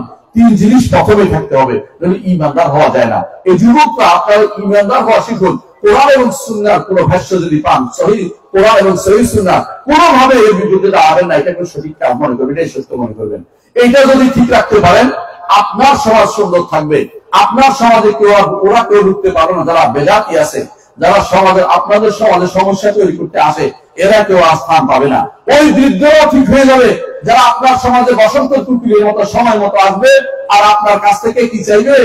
দুইটা জিনিস চাইবে, আমাকে সমর্থন করুন, আমি আপনাকে এটা করবো, এটা করবো। আপনাদেরকে সহজে বিক্রি করা যায়। কারো কারো পকেটেই নাকি আপনারা থাকেন, বলছে এত জনের পকেটে নিয়ে বসে আছি আমি। আপনারা কারো পকেটে থাকবেন না, আপনারা বাইরে থাকবেন। কারো পকেটে হবেন, পকেটস্থ হবেন না, ভাগাভাগি করবেন না নিজেদেরকে, কারো পকেটে ঢুকবেন না। না, আমরা কারো পকেটে ঢুকবো না। আমরা অবশ্যই আল্লাহ তার রাসূল যেখানে আছে সেখানে আসি, আল্লাহ রাসূলের কথা ভিতরে আনবো। এর বাইরে আপনি যেই হন না কেন, যত বড় নেতাই হন না কেন, আপনার এই সমর্থন করতে পারবো না। কারণ আল্লাহ রাসূলের বিরোধী আপনি, আল্লাহ রাসূলের বিরোধী কাউকে সমর্থন করবেন না। এই সমাজে আপনার যা দরকার, প্রথম কাজ হচ্ছে অবশ্যই আপনাকে আল্লাহর ইবাদত প্রতিষ্ঠার জন্য সংগ্রাম চালিয়ে যেতে হবে, কষ্ট করতে হবে। আপনাদের সমাজে ছোট ভাইরা নামাজ পড়ে না, তাদেরকে মসজিদমুখী করে দিতে হবে। কোরআন তেলাওয়াত করে না, কোরআন তেলাওয়াতে যেতে হবে। ছাত্র পাচ্ছে না অনেক মাদ্রাসা, তাদের আমি আশ্চর্য হয়ে যাই। এখানে হওয়া দরকার ছিল সবচেয়ে বেশি মাদ্রাসা, যে এখানে শুধু বেশিরভাগ ছেলেরা মাদ্রাসায় পড়বে, দ্বীন পড়বে, শরিয়া পড়বে, আল্লাহর বিধান পড়বে। এখানে দেখি সবচেয়ে দুর্ভাগ্য যে এখানে কোরআন ঠিক মতো পড়তে পারে না, এখানে ঠিক মতো হাদিস পড়া হয় না। এখানে মাদ্রাসায় সবাইগুলি কি স্কুলে পড়ানো হচ্ছে 4 সন্তানদেরকে, এবং কেউ দিন আচ্ছা একটা মানুষ যদি তার এক সন্তানকে স্কুলে দেয়, এক সন্তানকে মাদ্রাসা দেয়, কি ঠিক আছে কিনা কাজটা? আপনারা বলেন। তাহলে একজনকে জাহান্নামে যাওয়ার পথ তৈরি হচ্ছে, একজনকে কি মাদ্রাসায় একজন জাহান্নামে যাক, একজন জান্নাতে যাক, ঠিক আছে, ঠিক আছে, যায় না? এই নীতি ঠিক আছে? কখনো হইতে পারে না এই নীতি। কেন বলছি মাদ্রাসা এবং স্কুল আলাদা করতে, কেন বলছি আপনি ভালো করে জানেন। যদি আল্লাহ এবং তার রাসূল নীতির প্রতিষ্ঠিত মাদ্রাসা হয়, সেই মাদ্রাসা অবশ্যই তাকে শিখাবে ক্বাল আল্লাহু ওয়া ক্বাল রাসূল, আল্লাহ কি বলছেন আর রাসূল কি বলেছেন। আর যদি স্কুলে সে পড়ে, স্কুলে শিখাবে বার্নার্ড কি বলেছেন, অর্নার্ড কি বলেছেন, ওই লিঙ্কন কি বলেছেন, বিঙ্কন কি বলেছেন, এগুলি মুখস্থ করা হবে। ঠিক কিনা বললাম? কারণ সে আপনাকে দিন শিখাবে না, দিন শিখাবে 50 মার্কের, তাও হচ্ছে যে ইচ্ছা সে পড়বে, যে ইচ্ছা সে পড়বে না। ওইখানে পড়ে আপনার কি লাভ হবে? ওইটা তো আপনার কোনো কাজে আসবে না জীবনে কোনোদিন। এই যুবক, সময়টা কাজে লাগান। আপনি হয়তো পড়তে পারেন নাই আল্লাহ এবং তার রাসূলের কিতাব পড়তে পারেন নাই, মাদ্রাসায় পড়েন নাই, দিন পড়েন নাই, এখনো সময় আছে। আলহামদুলিল্লাহ, এখন এত বেশি পরিমাণে আপনাদের কাছে ম্যাটেরিয়াল আছে, ইচ্ছা করলে ঘরে বসে মানুষ আলেম হতে পারে। ঘরে বসে মানুষ দিন শিখতে পারে, আরবি শিখতে পারে। আপনি যে কোনো মূল্যে আরবি শিখার ব্যবস্থা করুন। আরবি না শিখে কেউ দাওয়াত দিতে যাবেন না। আরবি শিখলে যে দাওয়াত দিতে পারে তাও তো না। আরবি শিখার পরে আপনাকে ওই সমস্ত সংগ্রামী আমাদের সেই মুজাহিদ ওলামাদের অনুসরণ করতে হবে যারা আল্লাহ দ্বীনের জন্য সারা জীবন ব্যয় করে গেছে। এদের অনুসরণ করতে হবে। ইবনে তাইমিয়া রাহমাতুল্লাহ আলাইহি, ইবনুল কাইয়িম রাহমাতুল্লাহ আলাইহি, শাইখুল ইসলাম আহমদ আব্দুল ওয়াহাব রাহমাতুল্লাহ আলাইহি, তাদের যে সমস্ত গ্রন্থ আছে এগুলি সবার আগে পড়বেন। বাংলা যেগুলো আছে বাংলায় পড়বেন, আরবি যেগুলো আছে আরবিতে পড়বেন। তখন আপনি হেদায়েতের পথ দেখতে পাবেন। এমন কেউ যদি বলে যে আমি হেদায়েতের পথ পেয়ে গেছি আলেমদের বাদ দিয়ে, সেই ব্যক্তি একটা পথভ্রষ্ট। হেদায়েতের পথ যদি আলেমদের বাদ দিয়ে বলে সে পথভ্রষ্ট। কারণ সাহাবায়ে কেরাম এটা ওয়ারিস হিসেবে রেখে গেছেন, ওয়ারিস হিসেবে রেখে গেছেন। উম্মতের মধ্যে রাসূলুল্লাহ সাল্লাল্লাহু আলাইহি ওয়াসাল্লাম বলেছেন যে একদল যাবে, একদল তাদের খালাফ হবে, একদল আলেম চলে যাবে, আরেকদল তার পিছনে আসবে। এইভাবে আলেম আমাদের কাছ পর্যন্ত এসেছে। হঠাৎ করে আপনি দুইপুর হয়ে আলেম হতে বেরোতে পারবেন না। আপনাকে অবশ্যই আলেমদের যে সমস্ত বিশুদ্ধ আলেমদের সিলসিলা আর আলেমদের অনুসরণ করে যেতে হবে। সাহাবায়ে কেরামের ছাত্র তাবেঈরা, তাবেঈদের ছাত্র ইমামরা আবু হানিফা, মালিক, শাফি, আহমদ, কারো বিরুদ্ধে বিশুদ্ধ করতে পারবেন না। সবাই আমাদের মাথার তাজ। হ্যাঁ, কারো অন্ধ অনুসরণ আমরা করবো না, কিন্তু তাদের দ্বারা উপকৃত হয়েছে দিন এটা বিশ্বাস করবো। এবং আমরা এদের থেকে বিশুদ্ধ যেটা পাবো, সবচেয়ে শ্রেষ্ঠ যেটা পাবো সেটাকে আমরা গ্রহণ করবো। যদি কোনো কারণে দেখি যে আরেকটা শুদ্ধ বেশি, তখন সেটা নিতে দেরি করবো না। তবে আকীদাতে এই পথ চলে না, আকীদাতে এই নীতি চলে না, আকীদা ঈমানে এই নীতি চলে না। একটাই নীতি, এখানে দুই তিনটা মত হয় না, এই জন্য হয় নাই। তারা দুই তিনটা মত দেখে নাই। শাফিঈর যে মত, আহমদ ইবনে হাম্বলের সেই মত, মালিকের সেই মত, ইমাম আবু হানিফার অধিকাংশ মত সেরকমই। কিছু দুই একটা মত আলাদা, আমরা জানি সবাই। এর বাইরে অন্য ইমামরা, ইমাম সাউরি বলেন, আউজারি বলেন, যত ইমাম ছিল, বুখারী, ইমাম আউজারি থেকে বহু হাদিস আনছেন, মালিক থেকে বহু হাদিস আনছেন। আমরা জানেন এনারা ইমাম বুখারী রাহমাতুল্লাহ আলাইহি তাদের থেকে হাদিস আনছেন এবং তাদের থেকে মত আনছেন, তাদের বক্তব্য তুলে ধরেছেন। কেন তুলে ধরেছেন? কারণ তিনি জানেন যে তার হেদায়েতের ইমাম ছিলেন। সুতরাং সাহাবাদের পরে তাবেঈরা ইমাম, তাবেঈদের পরে কারা ইমাম? আকবর তাবেঈ, তাবেঈদের পরে তারপরে হচ্ছে ইমামরা। ইমাম চারজন নয়, আরো ইমাম আছে। চারজনের মধ্যে ইমাম সীমাবদ্ধ না, তাবেঈদের বিশাল সংখ্যা ইমাম আছেন। আপনাদেরকে একটা বই পড়তে অনুরোধ জানাবো, মহৎ প্রাণের সান্নিধ্যে। এই বইটা পড়বেন, দেখতে পাবেন যে তাবেঈদের ইমাম কত। 3 নম্বর খণ্ডতে আপনি সেটা পাবেন, 2 নম্বর খণ্ডে সেটা পাবেন যে তাবেঈরা কত বড় ত্যাগ করে গেছেন দ্বীনের জন্য। তারা তাফসীর লিখে গেছেন, তারা হাদিস জমা করে গেছেন, তারা হাদিসের ব্যাখ্যা শুরু করে গেছেন, তারপর পরবর্তীরা সেটাকে পূর্ণতা দিয়েছেন। ইমামদের এই ধারাকে আপনাকে সম্মান করে যদি লিখতে পারেন, জানতে পারেন, তাহলে আপনি আলেম হবেন। আব্দুর রহমান মুবারকপুরী তিনি যে একটা গ্রন্থ লিখেছেন, আল হাদিসের ইমাম তিনি যে গ্রন্থ লিখেছেন, ব্যাখ্যা লিখেছেন, এই ব্যাখ্যাকে তিনি পকেট থেকে লিখেছেন, আলেমদের থেকে লিখেছেন? বলেন, আলেমদের থেকে লিখেছেন। আপনাকে শিখতে হবে আলেমদের থেকে কিভাবে লিখতে হয়।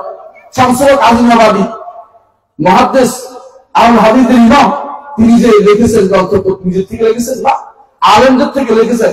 শিখতে হবে, ব্যাখ্যা নিতে হলে পূর্ববর্তী আলেমদের ব্যাখ্যাটা আপনাকে সবার আগে স্থান দিতে হবে। এরপরে নতুন করে ব্যাখ্যা যদি কোনো আলেম বলে, যেমন কে বলে আলেম বলেছে, আপনি বললে হবে না।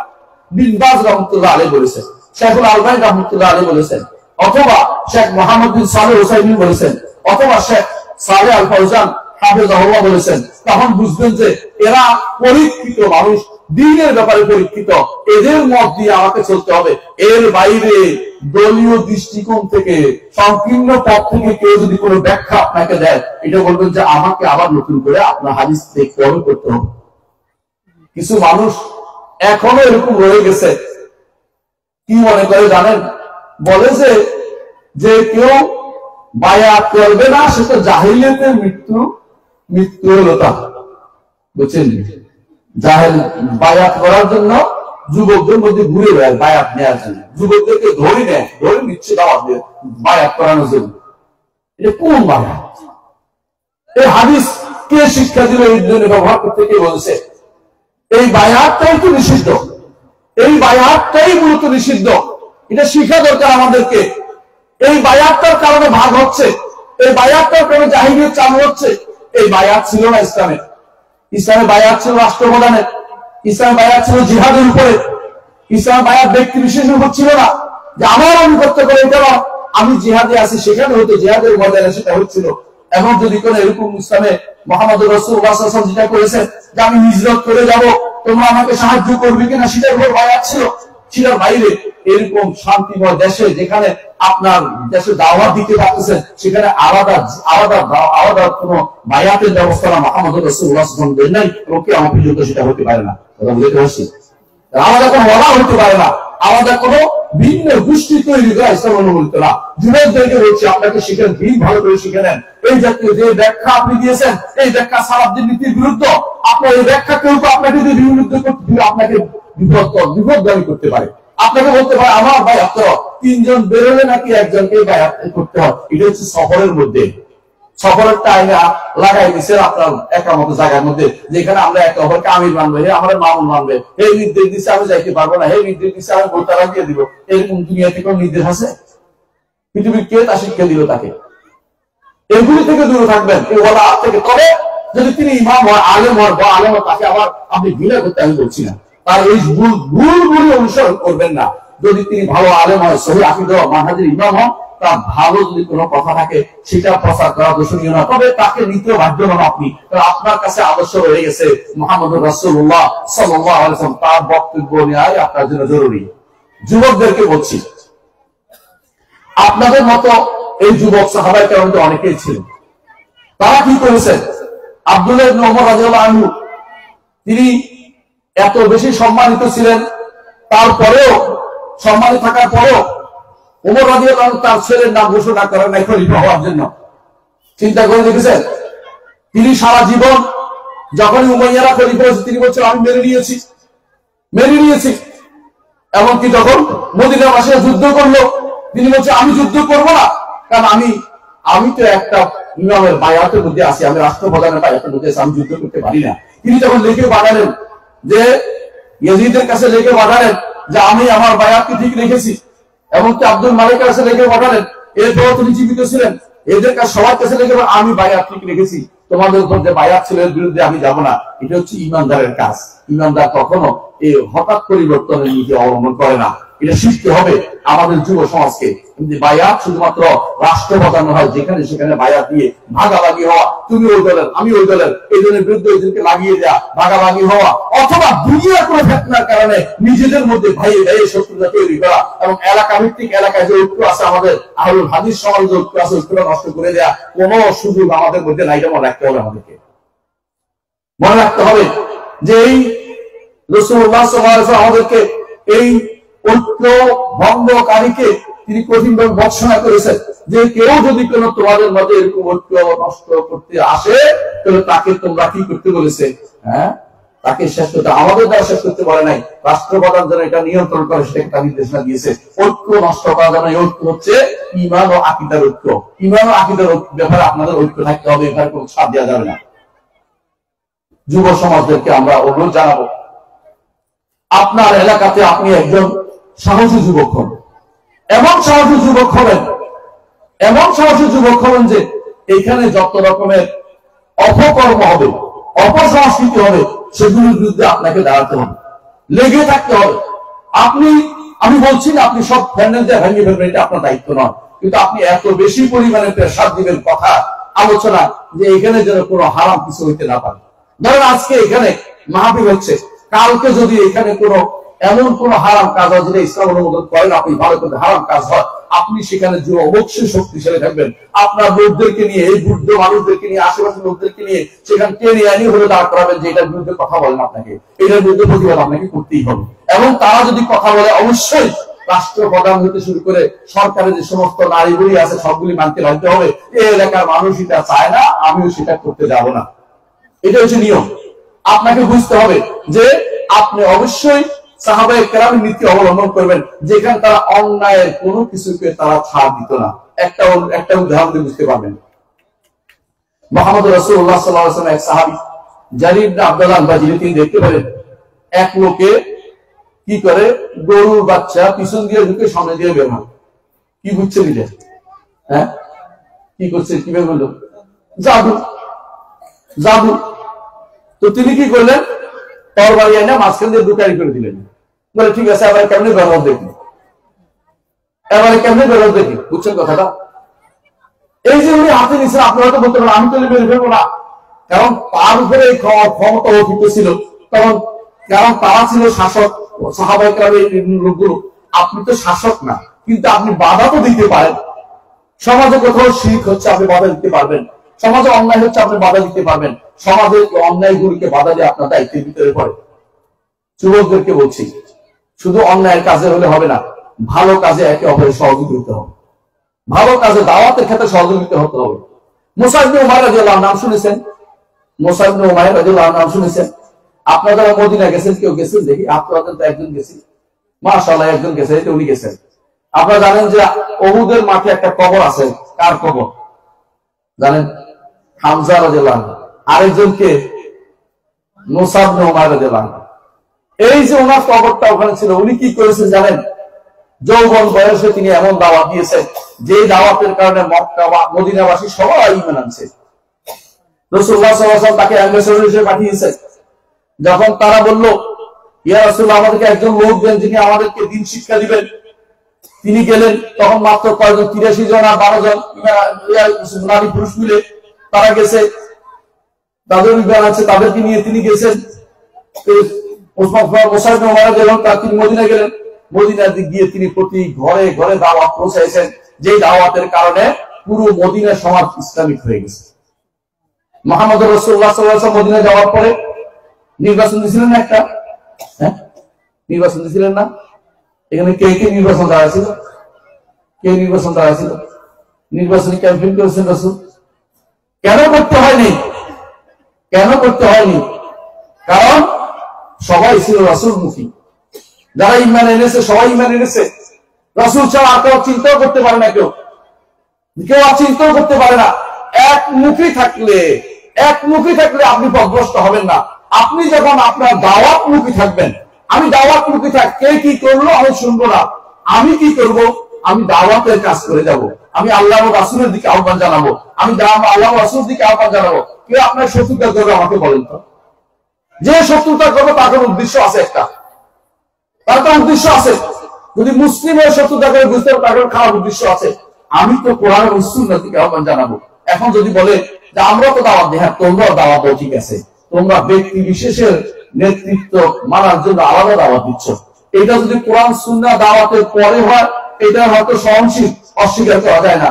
কিন্তু কোরআন সুন্নাহ দাওয়াত প্রথমে দিতে হবে। প্রথমেই আপনাকে ব্যক্তি বিশেষের দাওয়াত দেওয়া যাবে না, আপনাকে কোরআন সুন্নাহ দাওয়াত দিতে হবে। এই দেশে যেখানে 80% এখনো শিরিক করে, ঠিক কিনা বল? করে না? আপনাকে দেখাবো এই এলাকা বাদ দিয়ে, হয়তো আপনাদের এটা খুশি আছে না, আমি কিছু এলাকা ঘুরে দেখেন, দেখে কি অবস্থা। শিরিকের আখড়া চলছে, আখড়া শিরিকের কর্ম চলতেছে। শিরিক ছাড়া মানুষ জীবন চলতে পারতেছে না। ওই জায়গাগুলোতে আপনার দাওয়াত না দিয়ে নিজেরা কে কার অংশ যোগ করবে, ভাগ করবে, কারটা থেকে কে নিবে, এই চিন্তায় বিভোর হয়ে যখন আমি থাকবো, তখন আমার দ্বারা ভালো কিছু হবে আশা করা যায় না। আমাকে আল্লাহ ও রাসূলের মুখে রাসূলের দিকে দাওয়াত দিতে হবে। আর কোন দাওয়াতের জন্য একটাই শুধু মত, ইলাল্লাহি ওয়া রাসূলিহি, ফামান কানাত হিজরাতুহু ইলাল্লাহি ওয়া রাসূলিহি ফাহিজরাতু ইলাল্লাহি ওয়া রাসূলিহি, ফামান কানাত হিজরাতুহু ইলা দুনিয়া আও ইমরাআতিন তাযাওয়াজুহা ফাহিজরাতু ইলা মা হাজারা ইলাইহি। দুনিয়ার দিকে অথবা কোন নারীর দিকে হিজরত করলে সেটা হিজরত হবে। আর যে ব্যক্তি আল্লাহ এবং রাসূলের দিকে ফিরে আসবে সেটাও হিজরত হবে। আমি কোন দিকে দাওয়াত দিচ্ছি, কিসের পথে রওনা হচ্ছি, সেটা আমাকে অবশ্যই জানতে হবে। আমি কার পথে দাওয়াত দিচ্ছি। ওই ব্যক্তি না থাকলেও চলবে যার দিকে আপনি দাওয়াত দিচ্ছেন, ওই সংগঠন না থাকলেও আপনার চলবে, ওই দল না থাকলেও আপনার চলবে, কিন্তু রাসূলুল্লাহ সাল্লাল্লাহু আলাইহি ওয়াসাল্লাম না থাকলে আপনার চলবে না। আল্লাহর দিকে না আসলে আপনার চলবে না। আল্লাহ এবং রাসূলের দিকে না আসলে আপনি পথভ্রষ্ট হয়ে যাবেন। অন্য কোন দিকে না গেলে কেউ পথভ্রষ্ট হতে পারবে না। তো যে জিনিসের কারণে আপনি পথভ্রষ্ট হয়ে যাবেন, ও যে জিনিস না করলে আপনি পথভ্রষ্ট হবেন, ওদিকে আবার আপনাকে জানাতে হবে। সুতরাং যুবকদেরকে আমি অনুরোধ জানাবো, আপনার দায়িত্ব হবে সমাজের মধ্যে যত সৎ কাজের আজ আছে সেগুলিতে আপনি অগ্রণী থাকবেন, যত খারাপ কাজ আছে সেগুলি বন্ধ করবেন। মুহাম্মদ রাসূলুল্লাহ সাল্লাল্লাহু আলাইহি ওয়াসাল্লাম বলেছেন,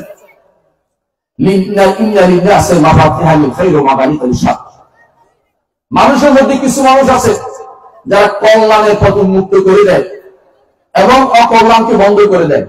আর কিছু মানুষ আছে অকল্যাণের পথ উন্মোচন করে দেয় আর কল্যাণের পথ বন্ধ করে দেয়।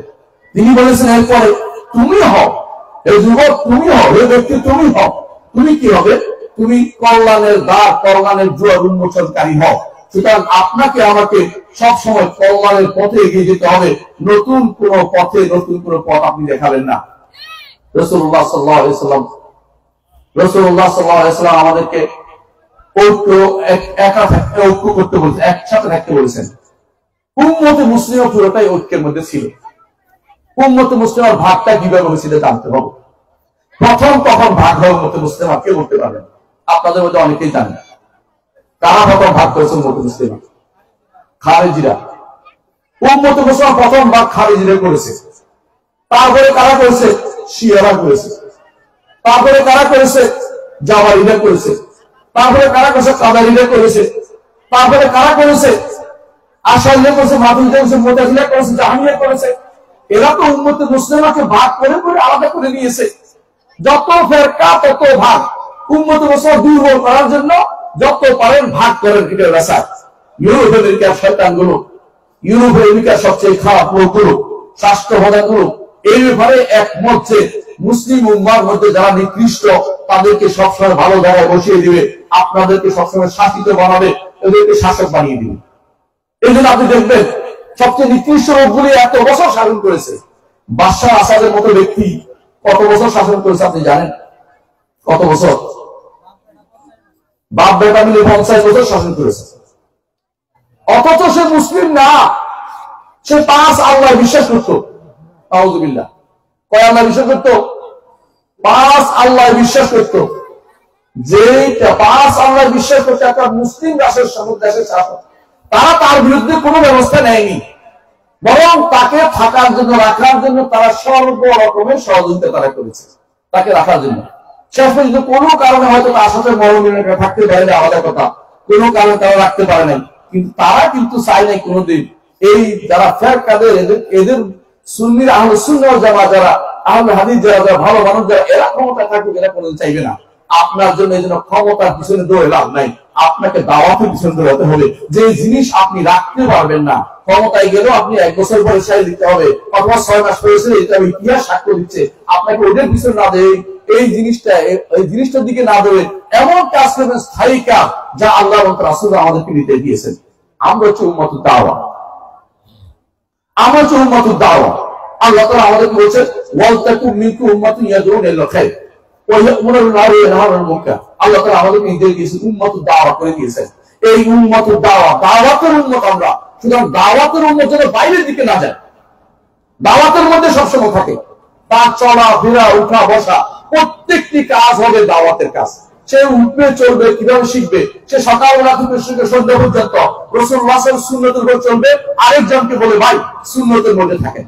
অন্য কথা বলছে ভাই এটা বাদ দেন, নিজে ব্যস্ত থাকবে ভালো কাজে, নিজে ভালো কাজে ব্যস্ত না থাকলে অন্যকে আপনি খারাপের মধ্যে ব্যস্ত করবেন। কারণ আপনার মনে হবে তাকে একটু পোষায়, তাকে একটু জিজ্ঞাসা করে, তাকে একটু এটা করি, ভালো কাজের দিকে থাকবেন না, অন্যায় পথ আপনি নিয়ে যাবেন। এই জন্য আমার সবচেয়ে বেশি প্রয়োজন হচ্ছে ভালো কাজে নিজেকে ব্যস্ত রাখা, ভালো কাজে নিজেকে ব্যস্ত রাখা। মুহাম্মদ রাসূলুল্লাহ সাল্লাল্লাহু আলাইহি ওয়াসাল্লাম বলেছেন, মান কানা ইউমিনু বিল্লাহি ওয়াল ইয়াউমিল আখির ফালইয়াকুল খায়রান আও লিয়াসমুত। রাসূলুল্লাহ সাল্লাল্লাহু আলাইহি ওয়াসাল্লাম বলেছেন, যে কেউ আল্লাহর উপর ঈমান রাখে এবং রাসূলের উপর ঈমান রাখে, সে যেন ভালো কথা বলে অথবা চুপ থাকে, ভালো কথা বলে অথবা চুপ থাকে। আপনারা যখন চা দোকানে বসেন তখন সব ভালো কথা বলেন, তাই না? সব ভালো কথা বলেন, আপনি সব ভালো কথা বলেন। দুনিয়ার গীবত, সব চর্চা, দুনিয়ার হারাম চর্চা সবগুলো চলতেছে।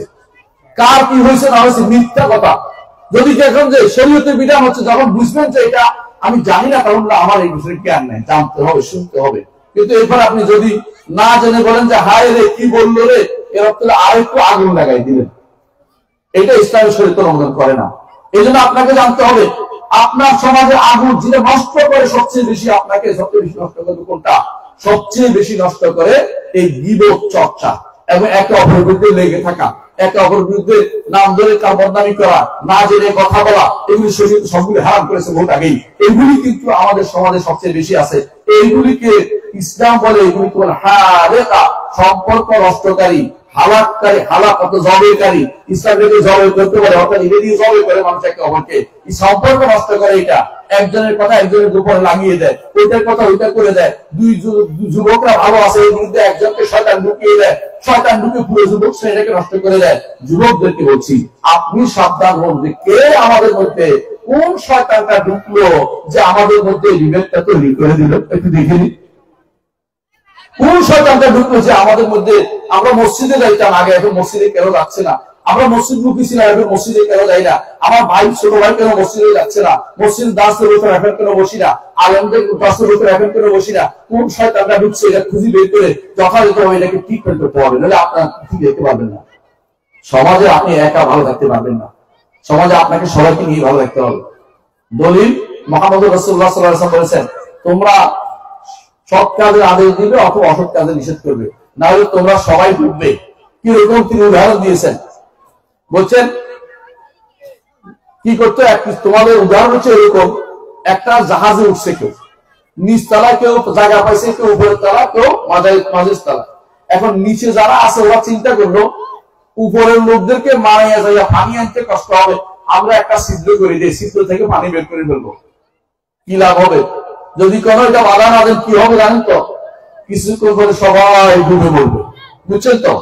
এটাই হচ্ছে তিনি কেন এই উদাহরণটা দিয়েছেন, যে আমরা যদি কোনো বাধা দিতে না পারি, যদি কোনো অন্যায়কারীদের হাত আমরা ধরতে না পারি, অন্যায়কারীদেরকে আমি যথাযথ বন্ধ করতে না পারি, যে কোনো সময় অন্যায়কারীদের কারণে আমরা সবাই ডুবে, সবাই কষ্ট পাবো। কোরআনে কারীমে আল্লাহ তাআলা জন্য বলেছেন, ওয়াত্তাকু ফিতনাতাল লা তুসিবান্নাল্লাযিনা যালামু মিনকুম খাসসা। ওই ফিতনাকে ভয় করো, ওই ফিতনা থেকে বেঁচে থাকো, যে ফিতনা শুধু জালেমদেরকে পাবে না, ভালো মানুষদেরকেও অনেক কিছু ভোগাবে, এটা ভোগাতে নিক্ষেপ করবে। এই জন্য প্রত্যেকটি ইমানদার মানুষের উচিত যে সমাজে যেন অন্যায় আচরণ না হতে পারে, সেটা সোচ্চার থাকা। আপনার সমাজ আপনার জন্য, আপনার সমাজ কারো হাতে ছেড়ে দিবেন না। আপনি সমাজে ঠিক করবেন, আপনার দায়িত্বের ভিতরে পড়ে। মুহাম্মদ রাসূলুল্লাহ সাল্লাল্লাহু আলাইহি ওয়াসাল্লাম তিনি জাহিলি যুগেও সমাজ সংস্কারে ছিলেন, ছিলেন কিনা বলেন? ছিলেন কিনা? কি করতেন তিনি? খাদিজা রাদিয়াল্লাহু আনহা বলেছেন, যখন তার কাছে আসলো যে খাদিজা আমার মনে হয় আমি আর বাঁচছি না, কারণ এত জোরে তাকে চাপ দিয়েছে, কিন্তু ব্যথা পেয়ে শরীরে। তিনি বললেন যে আমার মনে হয় আমি বাঁচতে পারছি না, মানে এত জোরে চাপ, কষ্ট পেয়েছেন তিনি। তখন কি বললেন খাদিজা রাদিয়াল্লাহু আনহা? ওয়াল্লাহি লা ইউযিকাল্লাহু আবাদা, আল্লাহ শপথ করে বলছি, আল্লাহ কখনো আপনাকে অপমান করবেন না। কারণ তিনি সামাজিক কাজগুলি করতেন। কি করতেন? ইন্নাকা লা তাহমিলুল কাল্লা, আপনি বোঝা বলেন, বোঝা বলেন বুঝেন, যে বোঝা নিতে পারে না তার বোঝাটা বইয়ে দিয়ে আসেন, আপনি করবেন। যুবক আপনি মনে করবেন এই অপমানজনক কাজ, বুড়ারটা বুড়া নেই, আমি কেন নিতে যাবো, তাই না? মুহাম্মদ রাসূলুল্লাহ সেটা করতেন না, তিনি বোঝা বইয়ে দিয়ে আসতেন। ইন্নাকা লা তাহমিলুল কাল্লা ওয়া তাকসিবুল মা'দুম, যার কিছু নাই তার জন্য কামাই টামাই করে তার খাওয়ার ব্যবস্থা করে, যার কিছু নাই তার জন্য কামাই করে তার খাবারের ব্যবস্থা করে। রাসূল এবং জাহিলি যুগে এটা করতেন। ওয়া তুকরিদ দাইফা, মেহমানদারি করেন। মেহমান আপনাদের কাছে কে? আপনাদের কাছে মেহমান কে বলি? আত্মীয় স্বজন। ইসলামের দৃষ্টিতে আত্মীয় স্বজন হচ্ছে এরা সব যখনই আসে তখনই আপনার এখানে থাকতে পারবে, বেশি দিনও থাকতে পারবে। 3 দিন নয়, আমাদের কোনো কোনো বক্তব্য লেগেছে 3 দিন বেশি থাকতে পারবে না, ঠিক না? যারা আত্মীয় এরা যখন ইচ্ছে তখন থাকবে। ইসলামের দৃষ্টিতে মেহমান হচ্ছে ওই ব্যক্তি যার সাথে আপনার কোন সম্পর্ক তৈরি হয়নি, এখনো বিয়েও না অথবা রক্তের সম্পর্কও নাই, ওরা হচ্ছে মেহমান। দয়ফেরদেরকে বলা হয়, বুঝছেন? আমি যদি আপনার বাড়ি যাই, আপনি আমার কোন দিকে আত্মীয় না, মানে বাপের দিকেও না নিজের দিকেও না, বুঝছেন তো? মানে আমার আপনারও সম্পর্ক, শুধুমাত্র আপনার বাড়িতে আমি মুসলিম হিসেবে একজন মেহমান হিসেবে গেলাম, আমি 3 দিন আপনার মেহমানদারি পাবো, বুঝছেন তো? 3 দিন পাবো। এর অর্থ হচ্ছে তুকরিদ দাইফা। মুহাম্মদ রাসূলুল্লাহ সাল্লাল্লাহু আলাইহি ওয়াসাল্লাম যাদেরকে চিনেন না, আত্মীয় না, এমন লোকদেরকে 3 দিন মেহমানদারি করতেন। সেই সময় জাহিলি যুগে তিনি তাদেরকে মেহমানদারি করতেন। এটা হচ্ছে রাসূলুল্লাহ সাল্লাল্লাহু আলাইহি ওয়াসাল্লামের আদর্শ, তিনি তার কাছে ছিল। আর তিনি কি করতেন? ওয়া তুইনু আলা নাওয়াইবিল হক, এবং যাদের হক নষ্ট হয়ে গেছে, হক কিভাবে উদ্ধার করা হবে এই জন্য দৌড়াতেন। মক্কাতে একবার নিয়ে আসা হলো, এক লোকে কি আনলো, কিছু জিনিসপত্র আনলো মক্কাতে বিক্রি করতে। আবু জাহাল কি করলো, সমস্ত কাপড় নিয়ে, জিনিস নিয়ে, যেগুলো নিয়ে চলে গেল। কার কাছে যাবে? মক্কাতে কোনো কেন্দ্রীয় শাসন ছিল না। কেন্দ্রীয় শাসন না থাকলে এটাকে জাহিল যুগ বলে। কেন্দ্রীয় শাসন না থাকলে কোথাও আপনি দেখবেন, যদি কোনো এই এলাকা বা এই এলাকা আশেপাশে দেখবেন যে পুলিশ নাই, দেখবেন যে কে কারে মারে তার কোনো হিসাব নেই। দেখবেন মাঝখানে কয়দিন দেশের শাসন ব্যবস্থা ছিল না, দেখছেন যে কে কারে মারছে, কারো কোনো হিসাব নেই, রাস্তাঘাটে মারা হয় শুধুমাত্র। এটা হচ্ছে জাহিলি যুগের কারবার। সেই সময়ে মুহাম্মদ রাসূলুল্লাহ সাল্লাল্লাহু আলাইহি ওয়াসাল্লামের কাছে কে জানি বলছে, ওই লোকের কাছে যাও। লোকটা এসে বললেন যে মুহাম্মদ, আমি অমুক অমুক আমি বিক্রি করতে আনছিলাম, আমার মালগুলো অমুকে নিয়ে গেছে। রাসূলুল্লাহ সাল্লাল্লাহু আলাইহি ওয়াসাল্লাম সিরাতে হিসাব উল্লেখ করেন, রাসূলুল্লাহ সাল্লাল্লাহু আলাইহি ওয়াসাল্লামের কারবার, রাসূলুল্লাহ তার বাড়ি থেকে যাই বলেন যে এর মাল ফেরত দাও, এর মাল ফেরত দাও। ফেরত দিতে বাধ্য হয়েছে। রাসূলুল্লাহ সাল্লাল্লাহু আলাইহি ওয়াসাল্লাম জাহিলি যুগে তিনি বলেছেন যে হেলফুল ফুদুলে অংশগ্রহণ করেছেন। হেলফুল ফুদুল অর্থাৎ তারা কতগুলি শ্রেষ্ঠ মানুষ ছিল, ফুদুল কেউ বলেছে, কেউ ছিল তাদের মধ্যে ফদল মানুষ ছিল, ফুদুল বলেছে, কেউ হচ্ছে উত্তম কাজ বলে ফুদুল বলেছে। যে কোনো ভাবে হোক এরা একমত ছিল যে মক্কাতে যদি কোনো অন্যায় কাজ হয় আমরা এর প্রতিবাদ করবো, এই জন্য তারা একসাথে ছিলেন। রাসূলুল্লাহ সাল্লাল্লাহু আলাইহি ওয়াসাল্লাম বলেছেন ইসলামের কোনো এরকম আলাদা কোনো হরফ নাই, শপথ নিয়ে আলাদা কিছু করা নাই, তবে এরকম কাজ যদি হয় যে ভালো কাজে একে অপরকে আমরা সহযোগিতা করবো, ইসলামের মধ্যে অনুমোদিত। আল্লাহু আকবার। এই জন্য এখনো আপনাদেরকে বলছি, আপনারা ভালো কাজের মধ্যে একে অপরকে সহযোগিতা করবেন, একে অপরকে অবশ্যই সহযোগিতা করবেন ভালো কাজের মধ্যে। ইসলামের মধ্যে ভালো কাজে এই অবস্থাটা রয়ে গেছে। এখনো আপনারা যে আমরা একে অপরকে ভালো কাজে সহযোগিতার জন্য আমরা সঙ্গ করছি, একসাথে থাকছি, একসাথে চলবো, এটা ইসলাম নিষেধ করে না। এটার মধ্যে একজন পরিচালক থাকতে পারে, যেমন এই মজলিসের, এই মাদ্রাসার একজন পরিচালক আছে, এই মসজিদের একজন পরিচালক আছে, এবং এই ওয়াজ মাহফিলের একজন পরিচালক আছে। এইগুলিতে ইসলাম নিষেধ করে না, এইটার উপর নির্ভর করে ভাগ বাটোয়ারা হওয়া নিষেধ করে। সবথেকে বুঝলেন কিনা? আমি এটার কারণে, যেহেতু আমার নেতা উনি, আমি হক কথাটা শুনবো না, এটা ঠিক না। যেহেতু আমার নেতা উনি, আমি আর কারো কথা শুনবো, ওই নেতার কথাই চলবো, এটা ঠিক না। নেতা যদি আল্লাহ কথা বলে, রাসূলের কথা বলে, হক কথা বলে নিব, আল্লাহ রাসূলের বিরোধী কথা বলে সেটা আমি কখনো নিতে পারবো না। এটাই ইমানদারের জন্য সেটা হয়। প্রিয় ভাইরা, বলছিলাম যুবকদেরকে বলছি, অন্যদেরকে সবাইকে বলছি যে আমাদেরকে অবশ্যই যদি কোনো আখিরাতের মুক্তি পেতে হয়, অবশ্যই আখিরাতে যদি কোনো ভালো পুরস্কার পেতে হয়, অবশ্যই আমাদেরকে ভালো কাজ করে যেতে হবে। একে অপরকে ভালোবেসে যেতে হবে। যুবকরা হানাহানি মারামারি না করে ভালোবাসবেন একে অপরকে, আল্লাহর জন্য ভালোবাসবেন। মুহাম্মদ রাসূলুল্লাহ সাল্লাল্লাহু আলাইহি ওয়াসাল্লাম বলেছেন যে আরশের নিচে ছায়া যারা পাবে, তাদের মধ্যে ওই লোকগুলো ছায়া পাবে যারা রাজুলান তাহাব্বা ফিল্লাহ, একে অপরকে ভালোবেসেছে আল্লাহর জন্য। ইসলাম আলেও তাফারাকা, যার একমত হয়েছে, আলাদা হয়েছে, তারা ইসলামকে ভালোবেসে তারা একসাথে হয়েছে। ইসলামকে ভালোবাসা থাকা অবস্থায় তারা আলাদা হয়েছে, অর্থাৎ তারা আলাদা তো এই নয় যে ভিন্ন হয়ে গেছে, এটা না, মানে তারা ইসলাম মন থেকে তারা একে অপরকে ভালোবেসেছে।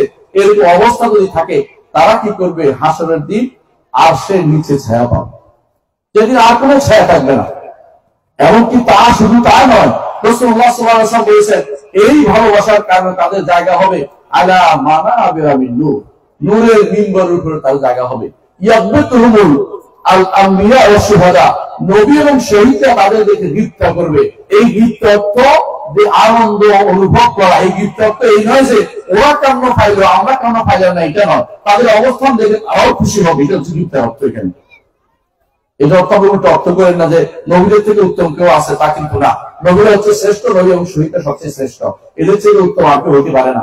নবী, সিদ্দিক, শহীদ হচ্ছে সবচেয়ে শ্রেষ্ঠ, এরপরে হচ্ছে সাধারণ ইমানদাররা, আল্লাহর নেককার বান্দা। এদের মধ্যে নবী তো হতে পারবে না, সিদ্দিক এবং শহীদ তো হতে পারবেন। এদের মধ্যে যেহেতু আপনি জানেন যে আল্লাহর জন্য একে অপরকে ভালোবাসতে হবে, এবং এই ভালোবাসা আল্লাহর জন্য হয়, আল্লাহর জন্য হলে এটা কোনদিন নষ্ট হবে না, আল্লাহর জন্য হলে কোনদিন নষ্ট হবে না। কারণ রাসূলুল্লাহ সাল্লাল্লাহু আলাইহি ওয়াসাল্লাম বলেছেন যে জান্নাতে প্রবেশ করতে হলে তোমরা একে অপরকে ভালোবাসতে হবে। আওয়ালা আদুল্লুকুম আলা তোমাদেরকে কি জানিয়ে দেবো না এমন একটি কাজ যা করলে তোমরা একে অপরকে ভালোবাসবে? তখন রাসূলুল্লাহ সাল্লাল্লাহু আলাইহি ওয়াসাল্লাম বলেছেন সেটা হচ্ছে আফসুস সালাম বাইনাকুম, একে অপরকে সালাম বিনিময় করবে। অর্থাৎ দেখা হলে সালাম দিয়ে হাত লাগাবেন, সুন্নাহ মোতাবেক হাত লাগানো একটা সুন্নাহ। তবে মুআনাকা হচ্ছে সাময়িক, যখন অনেক দিন পরে কেউ আসে তখন তার মুআনাকা অনুক লাগানো, ঘাম লাগানো এটা সুন্নাহ। অনেক দিন পরে দেখা হলে অনেকে আসে ঈদের দিন বিনা কারণে একে অপরের গায়ের মধ্যে লাগছে, এটা সুন্নাহ না, এটা সুন্নাহ নিয়ম না। সুন্নাহ হচ্ছে যদি দেখা হয় না কোনো তার সাথে দেখা হয়েছে তখন ঘাম লাগানো সুন্নাহ। রাসূলুল্লাহ সাল্লাল্লাহু আলাইহি ওয়াসাল্লাম যখন খায়বরের যুদ্ধের পরে তিনি দেখলেন কি আসছে, জাফর ইবনে আবি তালিব রাদিয়াল্লাহু আনহু আসছেন, হিজরত করে আসছেন হাবাসা থেকে। তিনি যে অবস্থা ছিলেন কাপড় ঠিক করতে করতে ঠিক যেভাবে দৌড়ে গিয়ে তিনি জাফর ইবনে আবু তালিবকে তিনি গলায় জড়িয়ে নিলেন। এই জন্য এই মুআনাকা সুন্নাত হচ্ছে সাময়িক সুন্নাত, অনেক দিন পরে দেখা হলে দেখলেই জড়ায় ধরা, এটা সুন্নাতের ভিতরে পড়ে না। মনে দেখবেন কথা, মনে দেখবে এটা জিনিসটা ইনশাআল্লাহ এটা এক সুন্নাত। কিন্তু হাত লাগানো একটা সুন্নাত, যে কোনো সময় দেখা হলে হাত লাগানো মুসাফা। রাসূলুল্লাহ সাল্লাল্লাহু আলাইহি ওয়াসাল্লাম বলেছেন তোমাদের জন্য নিয়ে এসেছে মুসাফা, নিয়ে এসেছে কারা? ইয়েমনবাসীরা। এবং তিনি সওয়াবের কথাও বলেছেন যে কেউ যদি কোনো দুটি হাত লাগায় তার গুনাহ ঝরে পড়ে যায়। এটা সহিহ হাদিসের সমাবেশ, কিন্তু এর মধ্যে কোনো দোয়াটা হাদিস দ্বারা আসে না। আমাদের অনেকে আবার দোয়া পড়ি, আবার বুকে লাগাই, এটা কিন্তু আসে না। অনেকে দুই হাত দিয়ে মোনাজাত করতেছি, এটাও সুন্নাত দ্বারা প্রমাণিত নয়। দুই হাত দিয়ে রাসূলুল্লাহ সাল্লাল্লাহু আলাইহি ওয়াসাল্লাম একজনকে ধরে বলেছিলেন, সেটা হচ্ছে শিক্ষা দেওয়ার জন্য, গুরুত্ব দেওয়ার জন্য। কাউকে যদি কোনো দুই হাত দিয়ে ধরে তারপর তাকে কোনো শিক্ষা দেওয়া হয়, এটা শরীয়ত অনুমোদিত, এটাতে সমস্যা নেই। কিন্তু সাধারণভাবে দুই হাতে মুসাফা করাটা রাসূলুল্লাহ সাল্লাল্লাহু আলাইহি ওয়াসাল্লামের সুন্নাহ বা আদর্শ ছিল না, এবং সাহাবায়ে কেরাম আদর্শ ছিল, আপনারা জেনে নেবেন। এই জন্য আমি যেটা বলতে চাচ্ছি ওটা মাসআলা বলার উদ্দেশ্য নয়, উদ্দেশ্য হচ্ছে এটাই, যুবকদের মধ্যে একে অপরের প্রতি ভালোবাসা থাকতে হবে, সুন্নাহর প্রতি ভালোবাসা থাকতে হবে, এবং সুন্নাহ শিক্ষা দিতে হবে। আপনি যদি জানতে পারেন আপনার ভাই আপনার কারণে যেন জাহান্নামে যাওয়া থেকে বাঁচতে পারে, এই চিন্তা আপনার থাকতে হবে। আমার ভাই যেন জাহান্নামে না যায়, আমার বন্ধু যেন জাহান্নামে না যায়, আপনার কারণে যদি ভালোবাসা চলতে পারে। এমনও হতে পারে আপনি কোনো কারণে যদি জাহান্নামে যান, আপনার ভাই আপনাকে খুঁজে বেড়াবে। মুহাম্মদ রাসূলুল্লাহ সাল্লাল্লাহু আলাইহি ওয়াসাল্লাম বলেছেন যে কোন কোন ব্যক্তি সেদিন খুঁজবে আপনাকে এবং বলবে যে আমার সাথে সালাত আদায় করতো, আমাদের সাথে ইবাদত করতো, এখন তাকে খুঁজে পাচ্ছি না।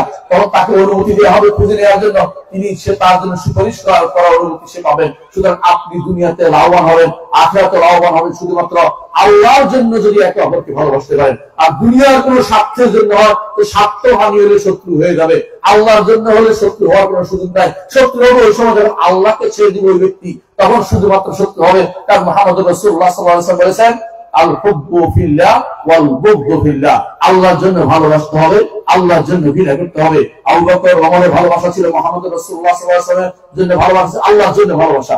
আল্লাহর সামন্ত হলে ভালোবাসা হলে শিরক হয়, আল্লাহর জন্য ভালোবাসা হলে ঈমান হয়। কথাটি বুঝাতে পারছি কিনা? আল্লাহর সমন্তলে কেউ কাউকে ভালোবাসলে শিরক হয়ে যায় সমন্তলে। এই জন্য আল্লাহ তাআলা বলেছেন ওমিনান নাসি মান ইয়াত্তাখিযু মিন দুনিল্লাহি আনদাতান ইউহিব্বুনাহুম কাহুবিল্লাহ ওয়াল্লাযিনা আমানু আশাদ্দু হুব্বান লিল্লাহ। আল্লাহকে বেশি ভালোবাসে ঈমানদাররা, কাফেররা তাদের মূর্তিকে যেরকম ভালোবাসে তার চেয়ে বেশি ভালোবাসে আল্লাহকে বেশি ভালোবাসে ঈমানদাররা। এই জন্য ঈমানদারদের ভালোবাসা হচ্ছে স্থায়ী। ঈমানদাররা একে অপরকে ভালোবাসে আল্লাহর জন্য, আল্লাহর সামন্তলে কাউকে ভালোবাসে না। কেউ যদি আল্লাহর সামন্তলে কোনো কিছু ভালোবাসে সে ব্যক্তি শিরিক করলো, সেটা দুনিয়ার সবচেয়ে নিকৃষ্ট তুচ্ছ জিনিস হলো শিরিক হয়ে গেল। কেউ যদি কোন স্ত্রীকে আল্লাহর সামন্তলে ভালোবাসে সেও শিরিক করলো, আল্লাহর সামন্তলে কেউ স্বামীকে ভালোবাসে সেও শিরিক করলো। এই জন্য মনে রাখতে হবে যে এই ভালোবাসার ব্যাপারে আমাদের সাবধানতা অবলম্বন করা যায়, যে ভালোবাসা যেন সীমা অতিক্রম করে না যায়। শুধুমাত্র আল্লাহর ভালোবাসা হচ্ছে রেজাতিহি বা সত্তাগত, অন্যের সবার ভালোবাসা হচ্ছে রেজাইহি বা আল্লাহ তাআলাকে যে ভালোবাসার কারণে, আল্লাহর আনুগত্য করার কারণে শুধুমাত্র তাকে ভালোবাসতে হবে, অন্য কোনো কারণে তাকে ভালোবাসার কোনো সুযোগ নেই। মুহাম্মদ রাসূলুল্লাহ সাল্লাল্লাহু আলাইহি ওয়াসাল্লাম সাহাবী ইবনে আব্বাস ইবনে আনাস ইবনে মালিক রাদিয়াল্লাহু আনহু বলছেন আমার জীবনে সবচেয়ে ঈদের দিন ছিল সেদিন, আনন্দের দিন। ঈদের দিন হতে ঈদ পাচ্ছে তা না, আনন্দের দিন ছিল সেদিন যেদিন আমি শুনেছি মুহাম্মদ রাসূলুল্লাহ সাল্লাল্লাহু আলাইহি ওয়াসাল্লামকে বলতে আল মারউ মা মান হাব্বা, একজন মানুষ যাকে ভালোবাসে তার সাথে হাসা হবে, যাকে ভালোবাসে তার সাথে হাসা হবে। প্রিয় ভাইরা, বিশাল ব্যাপার, বিশাল ব্যাপার। একজন মানুষ সালাত আদায়কারীও, তার যদি সালাত আদায়কারী সালাতটা যদি সুন্দর হয় তাহলে কার সাথে হাসা হবে? নবীদের সাথে, সিদ্দিকদের সাথে। আর যদি সালাত আদায়কারী না হয় তার উভয় খারাপের সাথে হাসি আসছে। কারণ হাদিসে কেন আসছে? কারণ সে তো নবীদের পথ অনুসরণ করে নাই, সে অন্যদের ভালোবাসার পথ অনুসরণ করেছে। আজকে যারা কেক কেটেছেন, কোন তারিখ, হ্যাঁ গত কয়দিন আগে কেক কাটছে না কেউ?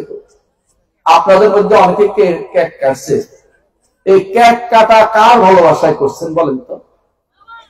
খ্রিস্টানদের ভালোবাসায় করছেন।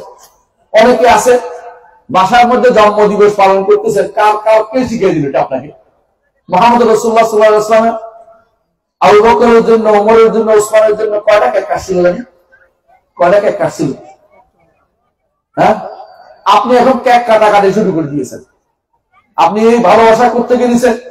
রাসূল বলেছেন, মান তাশাব্বাহা বিকাওমিন ফাহুয়া মিনহুম। কোন জাতির সাথে আপনার সাদৃশ্য অবলম্বন করলে তাদের মধ্যে আপনি গণ্য হয়ে যাবেন। আপনি তাদেরকে ভালোবেসে চলেছেন, তাদেরকে ভালোবেসে চলেছেন।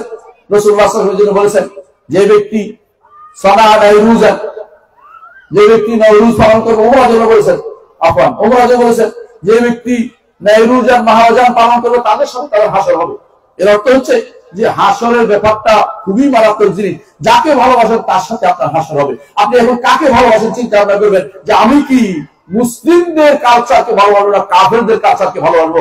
আপনার ঘরের ভিতরে বহু রকমের কালচার ঢুকছে।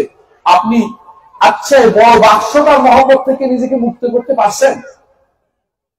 বড় বাক্স বুঝছেন, বাসার ভিতরে বিশাল একটা আছে, এবং এখন প্রতিযোগিতা নামে কে কত মিটার, হ্যাঁ কে কত বড় আনতে পারে। একজনে বলতেছে আমি একবারে দেওয়া মাকে একটা কিনে ফেলেছি। বাহ, এটা মনে হয় ভালো কাজ করেছে। তিনি মরে গেল, এইটা কিন্তু কবরের গুনাহটা যাবে। তিনি মরে গেছেন কিন্তু সব যাবে না, গুনাহ যাবে, গুনাহ যাবে। আপনার স্ত্রী এটার দিকে কোন হারামের দিকে তাকিয়েছে, কোন পুরুষের দিকে, আপনি কোন পর নারীর দিকে তাকিয়েছেন, আপনি মনে করেন না যে এটা শেষ হয়ে গেছে, এই গুনাহ লেখা হচ্ছে, এবং আপনি রেখে গেছেন যত মানুষের হারামটা দেখবে তত মানুষের গুনাহ আপনি কবরে নিলেন। মনে রাখবেন, বিক্রি করলে নাজাত পাবেন না, কারণ যে দাঁড়ে বিক্রি করছে সে তো অন্যায় দেখবে। আপনি এটা ভাঙতেই হবে। এই মহব্বত জীবনেও পারবেন না। দেখিতে পারেন কিনা, এটা থেকে বাঁচতে পারেন কিনা দেখেন। অনেকে আছে হাতের মধ্যে মোবাইল নিয়ে বসে আছে। এই মোবাইল যুবকদেরকে বলছি, এই মোবাইল আপনাকে ডুবাবে, পর্নোগ্রাফি আপনাকে শেষ করে দিবে। এই পর্নোগ্রাফির দ্বারা আপনি কোনো উপকৃত হবেন না। ছেড়ে দেন, এটা কোনো কাজে আসবে না। আপনি যে আলেম হতে, তো একটা কথা ছিল যে আমি বারবার বিভিন্ন ফেসবুকে বিভিন্ন স্ট্যাটাস দিব, ইলমের কথা বলবো, দ্বীনের কথা বলবো, আল্লাহ রাসূলের হাদিসের কথা বলবো, অথবা একটা আয়াত দিব, অথবা একটা, কিন্তু আপনি তো এটাও বুঝেন না, ওইটাও বুঝেন না। আপনি আসলে অন্ধকারে কি দেখতেছেন আপনি বুঝেন, আমি জানি না। সারা রাতের অন্ধকারে কি বুঝে দেখেন আপনি জানেন। এই মাধ্যমে আপনি চোখ নষ্ট করছেন, এই মাধ্যমে ব্রেন নষ্ট করতেছেন। আল্লাহর দ্বীন আপনাকে আপনার দ্বারা ক্ষতিগ্রস্ত হচ্ছে, এবং আপনি মাঝে মধ্যে শেয়ার দিচ্ছেন, নিজের ছবি তুলে দিচ্ছেন। এগুলি কোনদিন হালাল হয়ে গেছে? এগুলো হারাম ছিল, এগুলি কোনদিন হালাল হয়ে গেল? বিনা কারণে আপনি ছবি তুলে বারবার এসে আপডেট দিচ্ছেন। আপনি এই নারী আপনি দিচ্ছেন, আপনার মেয়েকে আপনি তুলে দিচ্ছেন, হাতের মধ্যে একটা বিনা ব্যভিচারের বাক্স তুলে দিয়েছেন। এগুলি থেকে আপনি মুক্ত হতে হবে।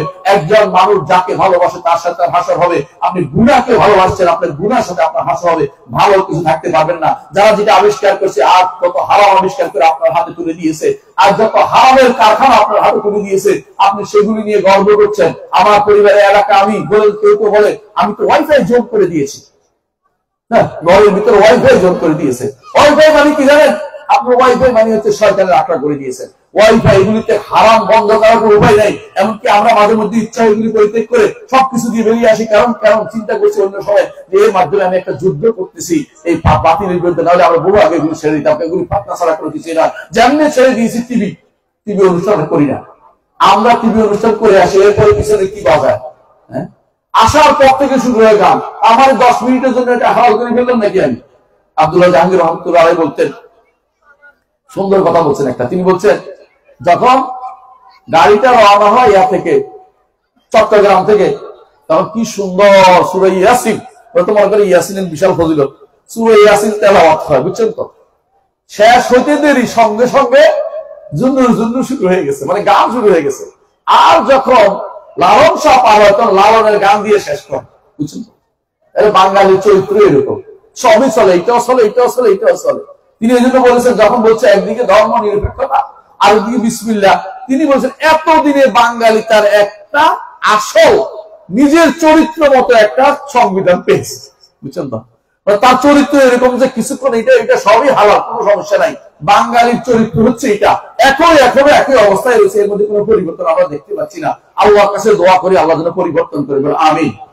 আল্লাহ অবস্থা থেকে মুক্তি দেয়, আমাদেরকে হারাম থেকে মুক্তি দেয়। আমাদের যারা কর্তা ব্যক্তি আছে, আমাদের শাসক, তাদেরকে আল্লাহ তাআলা বুদ্ধি দেয়, তারা যেন ইসলামের প্রথমে রাখে বিসমিল্লাহির রহমানির রহিম, আর দ্বিতীয়তে রাখে মুহাম্মদ আসসালাতু ওয়াসসালামু আলা রাসূলিল্লাহ সাল্লাল্লাহু আলাইহি ওয়াসাল্লাম, মুহাম্মদ রাসূলুল্লাহ সাল্লাল্লাহু আলাইহি ওয়াসাল্লাম, আল্লাহর রাসূলের আল্লাহর নামে এবং রাসূলুল্লাহ সাল্লাল্লাহু আলাইহি ওয়াসাল্লাম দুরূদ পাঠ করে যেন তাদের কর্মকাণ্ড শুরু হয়, এবং সেটা সংবিধানে থাকে, অন্য কোনো কিছু যেন সেখানে উত্তীর্ণ না করা হয়, সেখানে ঢুকে না হয়। আল্লাহর কাছে তাদের কাছে এসে তৌফিক কামনা করছি।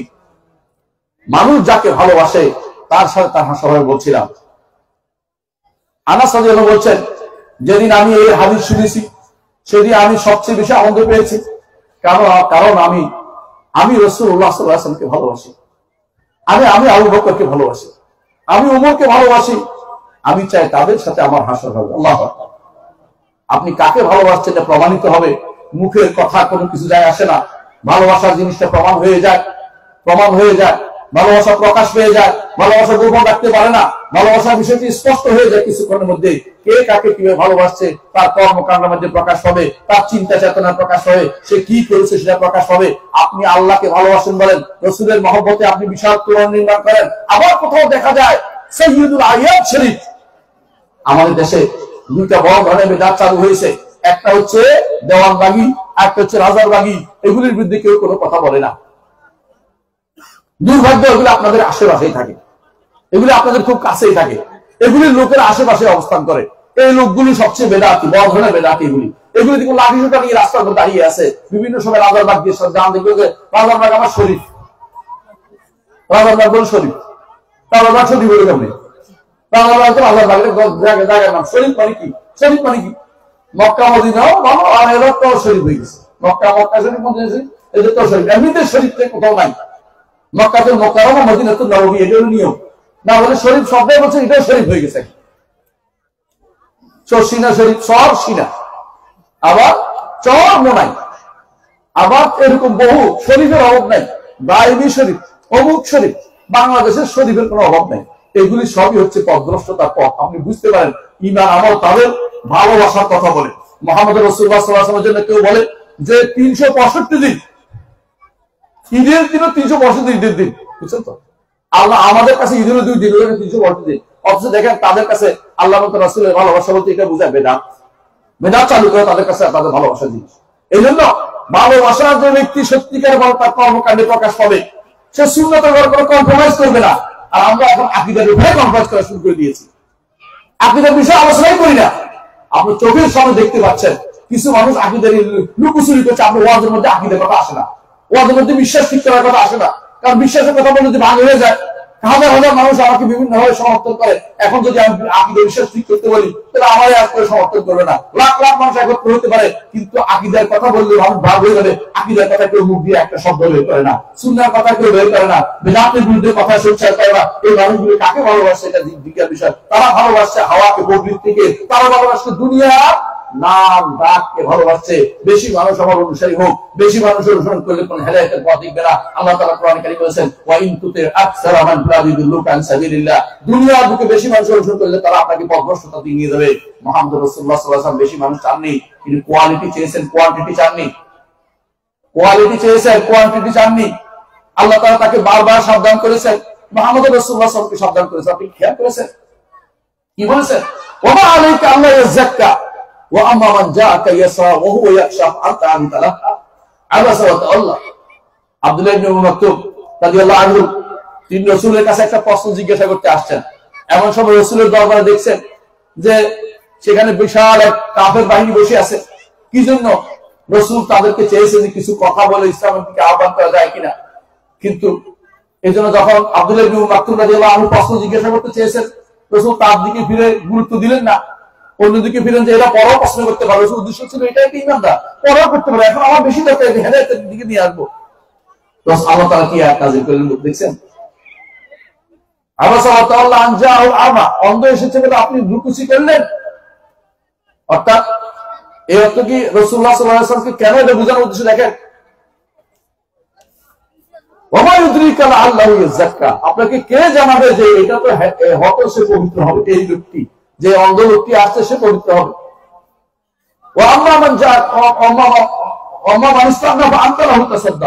যে আপনার থেকে মুখ ফিরিয়ে আছে তার জন্য আপনি ব্যস্ত হয়ে পড়ছেন। আজ অনেক মানুষ আছে ওই বড় লোককে খুশি করতে চায়, সাধারণ মানুষ যারা দিন শিখতে চায় তাদের প্রতি গুরুত্ব দেয় না। যারা অমুককে চায় অমুককে চায় অমুককে চায় অমুককে চায় আমার এদের দিকে গুরুত্ব দেওয়া আছে। যারা দিন শিখতে চায়, দিন অর্জন করতে চায় তাদের প্রতি আপনার গুরুত্ব দেওয়া উচিত, তাদের প্রতি আপনার গুরুত্ব দেওয়া উচিত। যারা আল্লাহকে ভালোবাসে তাদের সাথে আল্লাহ বলছে তার নবীকে যে তাদের সাথে সবর করুন, সকাল বিকাল যারা আল্লাহকে ভালো তাদের সাথে আপনি সবর করুন, আপনি তাদের সাথে থাকুন। ওদের প্রতি গুরুত্ব দিবেন না যারা আপনাদের মুখ ফিরিয়ে নিয়েছে। আর আমরা ওদের প্রতি গুরুত্ব দিয়ে ব্যস্ত হয়ে পড়ছি যারা আমাদের দিনের প্রতি কোনো গুরুত্ব নাই, তাদের প্রতি আমরা গুরুত্ব দিচ্ছি কেন? কার কথা অনুসরণ করছি, কাকে ভালোবাসছি? যদি আল্লাহ রাসূল সাল্লাল্লাহু আলাইহি ওয়াসাল্লামকে ভালোবেসে থাকি, যদি দ্বীনকে ভালোবেসে থাকি, ইসলামকে ভালোবেসে থাকি, আল্লাহকে ভালোবেসে থাকি, অবশ্যই আমাদেরকে আল্লাহ এবং তার রাসূলের পথে আমাদেরকে জীবনটা কাটাতে হবে। এবং এর বাইরে কে কি বললো ভ্রুক্ষেপ করা যাবে না। কত মানুষ আমার অনুসরণ করে বড় কথা নয়। হাসরের মাঠে কোন কোন নবী আসবেন, একজন অনুসারীও থাকবে না। কোন কোন নবী আসবেন, একজন অনুসারী নিয়ে আসবেন, কেউ আসবেন 2 জন হয়েছে, কেউ বলবেন অল্প কয়েকজন হয়েছে। আল্লাহর নবীদের কি কোনো ক্ষতি হয়েছে? ক্ষতি হবে? জান্নাতে যাওয়া বাধা হবে? বেশি মানুষের চিন্তা না করে কোয়ালিটি দেওয়ার চিন্তা করুন। সবাইকে বলছি দয়া করে আকীদা ও সুন্নাহ ব্যাপারে ছাড় দিবেন না। আকীদা ও সুন্নাহ নিয়ে বড় হন। আকীদা, ঈমান ও সুন্নাহ এই দুইটা জিনিস, ঈমান এবং আমল সালেহ এটা একই কথা। আমরা একই কথাই বলছি। ঈমান ও আমল সালেহ নিয়ে ছাড় আপনাকে সবকিছু করে যেতে হবে। ঈমান বাদ দিলে যেমন কোনো আমল কবুল হয় না, তেমনি ঈমানের নাম দিয়ে আমল না করলেও কিন্তু আপনার কাজে আসতেছে না। কারণ ঈমানও একটা আমল, ঈমানও একটা আমল। কিন্তু আপনাকে আমল এবং ঈমান দুটো নিয়ে আপনাকে কবরে যেতে হবে, যাতে করে আপনার আমার জীবনটা সুন্দর হয়। আল্লাহ আমাদেরকে বুঝার তৌফিক দান করুন, আমাদের যুবকদেরকে হেদায়েতের পথে রাখুন এবং আমাদেরকে দ্বীনের পথে রাখুন। আর আমি শেষে আহ্বান জানাচ্ছি, আপনারা এই মসজিদ মাদ্রাসার প্রতি যথাযথ গুরুত্ব দিবেন। সন্তানদেরকে এগুলোতে পড়াবেন। কেন পড়াবেন? আপনার সন্তান যদি মাদ্রাসায় পড়ে, আপনার সন্তান যদি সূরা ফাতিহা পড়ে, এতেও আপনার লাভ এবং বড় ধরনের লাভ। কি লাভ? সে যতদিন পড়বে ততদিন সদকা জারিয়া আপনার কবরে পৌঁছে থাকবে। আর আপনার সন্তানকে যদি কোনো সুদ কষা শিখিয়ে রাখেন, যতদিন সুদ কষার কাজ করবে ততদিন গুনাহ আপনার কবরে থাকবে। আপনি কি করবেন? আপনি সিদ্ধান্ত নেন। এই মাদ্রাসাগুলোতে সুদ কষা শিক্ষা দেওয়া হয় না, এই মাদ্রাসাগুলোতে দ্বীন শিক্ষা দেওয়া হয় এবং এগুলি সদকা জারিয়া হবে।